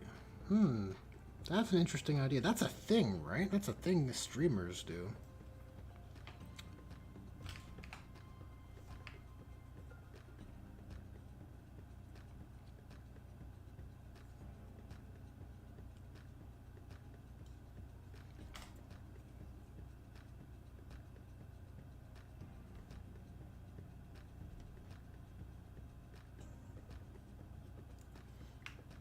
Grey Knights are a pain to paint, Alfarius. Wouldn't... I've never painted any Grey Knights myself, but I would imagine... Isn't it mostly just a silver paint? Just... Isn't it? I would think it's kind of easy. I don't know. Are there a lot of accessories, maybe? Like Like how cultists have so many doodads, so many accessories on their hips, and weird hats and cowls. I don't know if Grey Knights have that, though.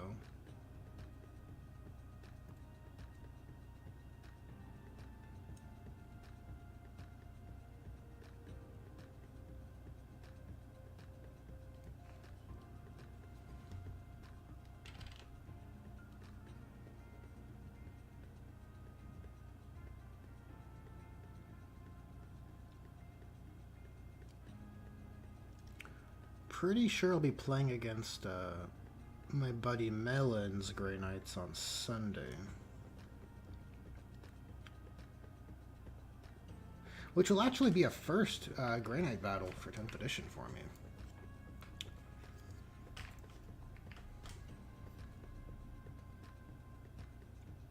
I'm sure it'll be full of surprises.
Yep, Alfarius, that'll do it. That'll do it. So, quite a few accessories.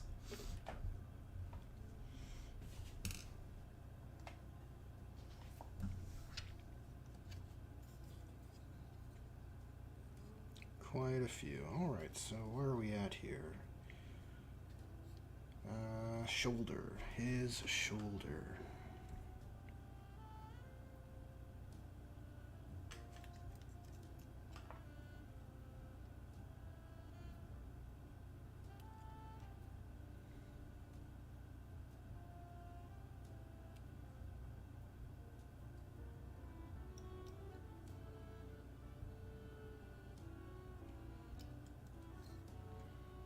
You're not really gonna see these parts.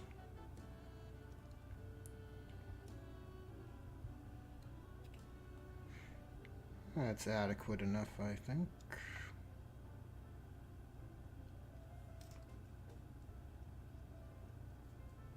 Alright, moving on to the torso.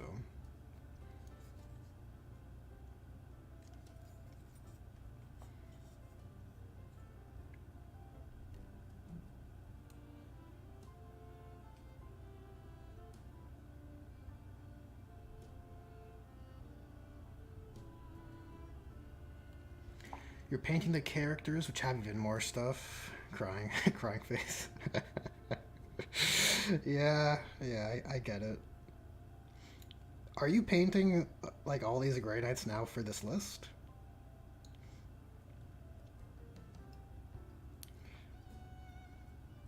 Quite the undertaking. I don't know. I enjoy painting characters, but only when you're able to take your time and get in there. You know, it's like it's a little intimate. It's quite enjoyable. Like those Phoenix Lords that I have in the wings. Oh man, that's gonna be. I'm gonna enjoy those streams. That's for sure.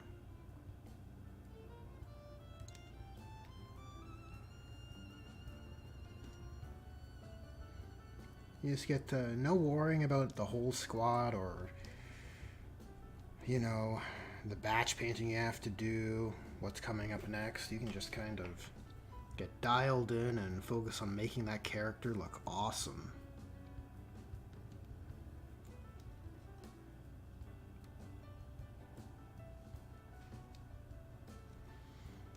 And most characters will fit on a nice ergonomic handle, so you don't have to paw around like I'm doing with this Forge Fiend.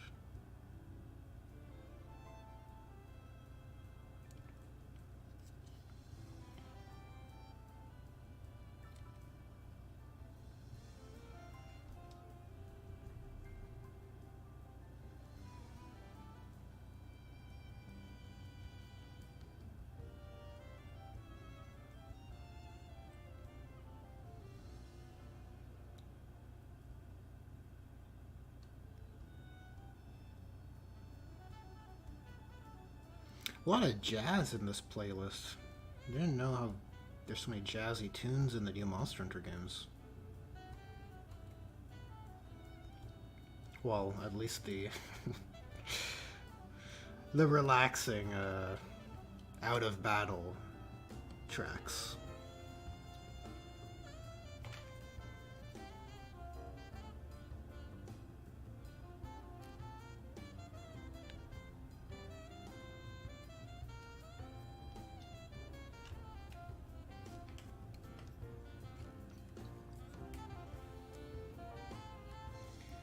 A lot of them are from when you first started the hobby.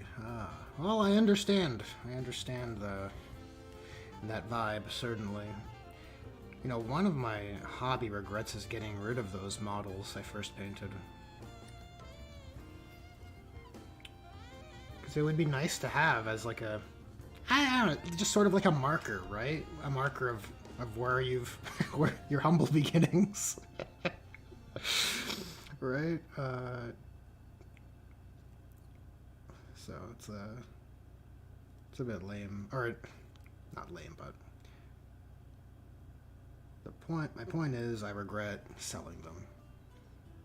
I sold them on like a used market. I was like, I'm not gonna need these. Why bother hanging on to them? Hang on to these ugly ultramarines. Like some real blueberry boys, you know?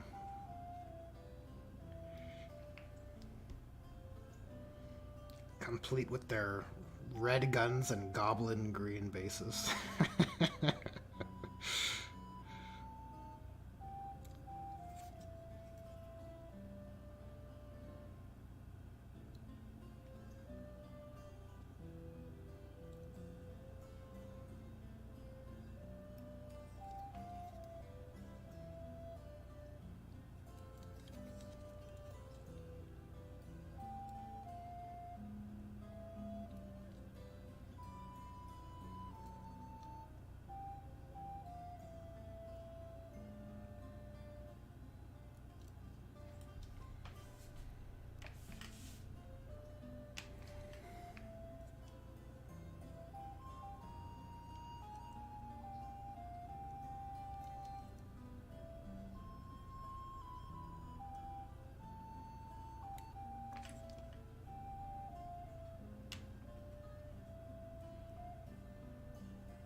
Oh shit.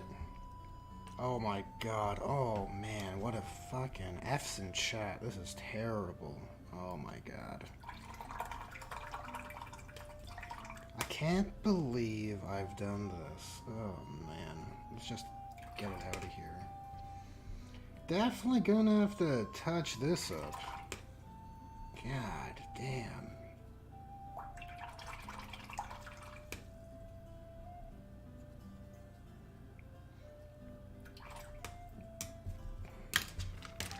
What a shame. What an absolute shame. Look, well now you guys know that even I'm not perfect, okay?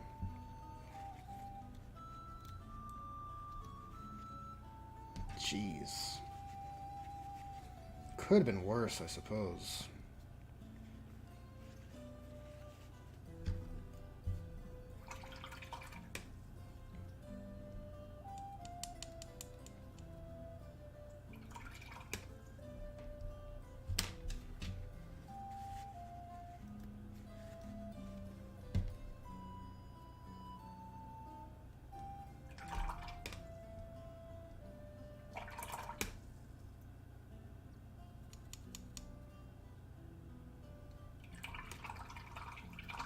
I think I've done a decent bit of damage control here at least.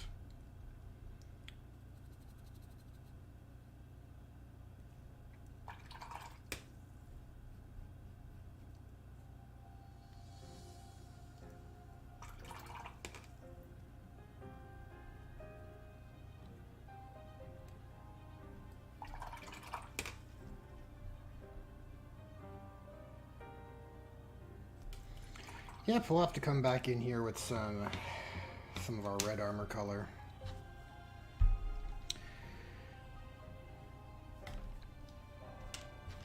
What's the phrase? No journey is without peril, right?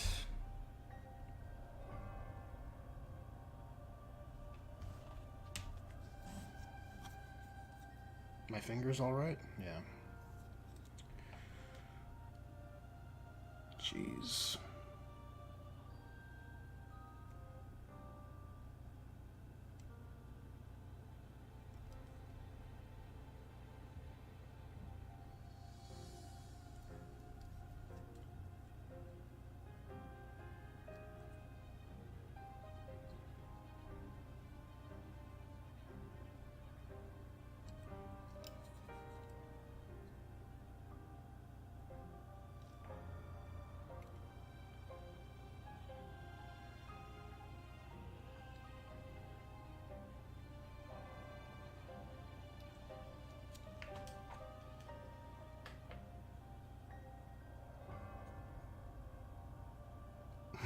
EA peril, yeah.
Got up to 19 likes. Nice. That might be a channel record. You know, when I was dabbling with Streamlabs, a desktop app, instead of OBS, there's a whole bunch of features like that. You could have like a persistent tracker of analytics for likes, just, you know, all that stuff. Likes, subscribers, chats, super chats, whatever. But from the research I did, it seems like Streamlabs desktop is much more resource intensive than the standard OBS.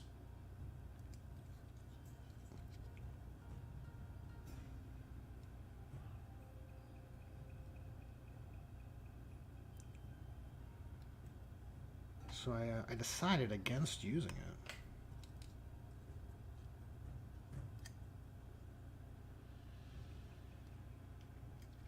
Though there are some really nice templates that could make things look pretty neat.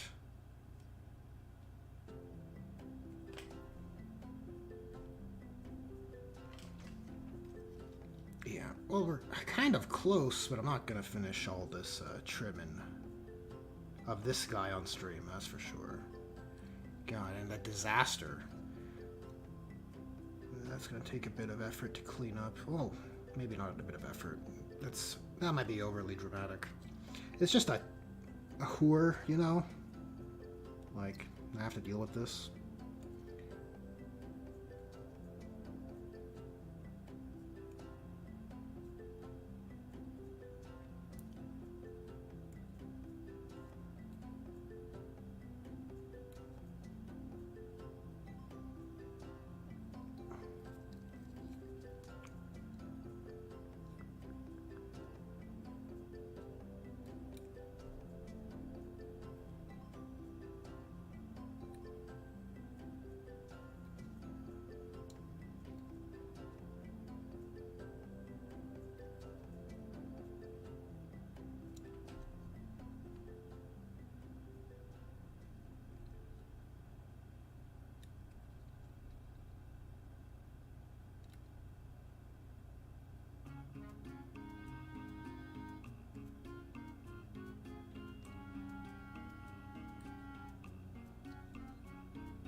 Yeah, I'm not gonna clean up his, whoops. I'm not gonna clean up his, back, those back shots, on this stream. My water pot is it's just as sparkly as my paint, so I don't think it's... Probably want to clean it out before I do any, armor painting, and then at that point it's like, well, might as well wrap up the stream, you know?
Hell yeah, Zacharias. Hell yeah, hobby time. Oh yeah, I wanted to add an emoji for that. I forgot. Forgot to do that.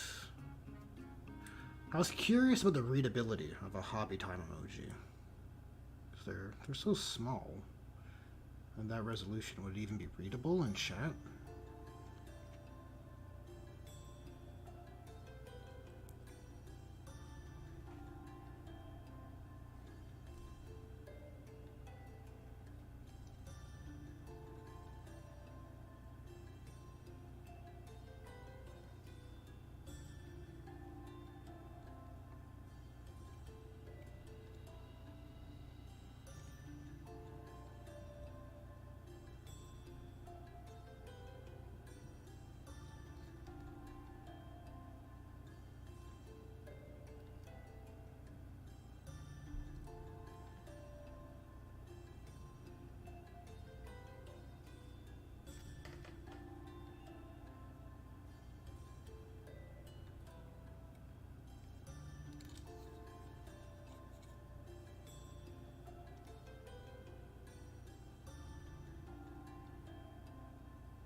You know, we might just get there. I'll probably wrap up the stream once all the metal is done. And deal with the that accident on his back. It's a problem for future me.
we'll just hit these hoofs. His weird hoofs.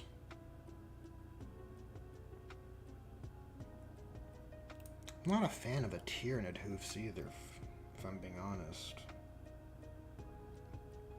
Like on Butov's sculpts, he gives the options on many of his kits to just have like really cool looking alien feet.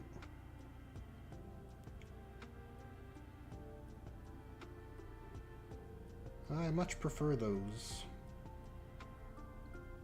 Definitely, I couldn't resist going with that option on my Hive Tyrant.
All right. You know, it's a work in progress. It was a journey with lots of ups and downs. I think these Forge Fiends are looking pretty bomb diggity, and of course there was that accident on this guy's back. But all things considered, could have been a lot worse. It's not too bad. And these guys are certainly looking like already tabletop adequate, right? They look fucking awesome, I think. Tomorrow is the Friday. I don't know, are we streaming Friday? TBD, it'll be impromptu if I am. Depends if anything else is going on. As always, thanks to everyone who tuned in and shared their hobby energy to empower us all as we grind out our own trim or whatever is whatever you guys are working on. But thankfully, through all of our collective efforts, I had a better time than I would have had otherwise working through this trim. Anyways, thanks to everyone who participated.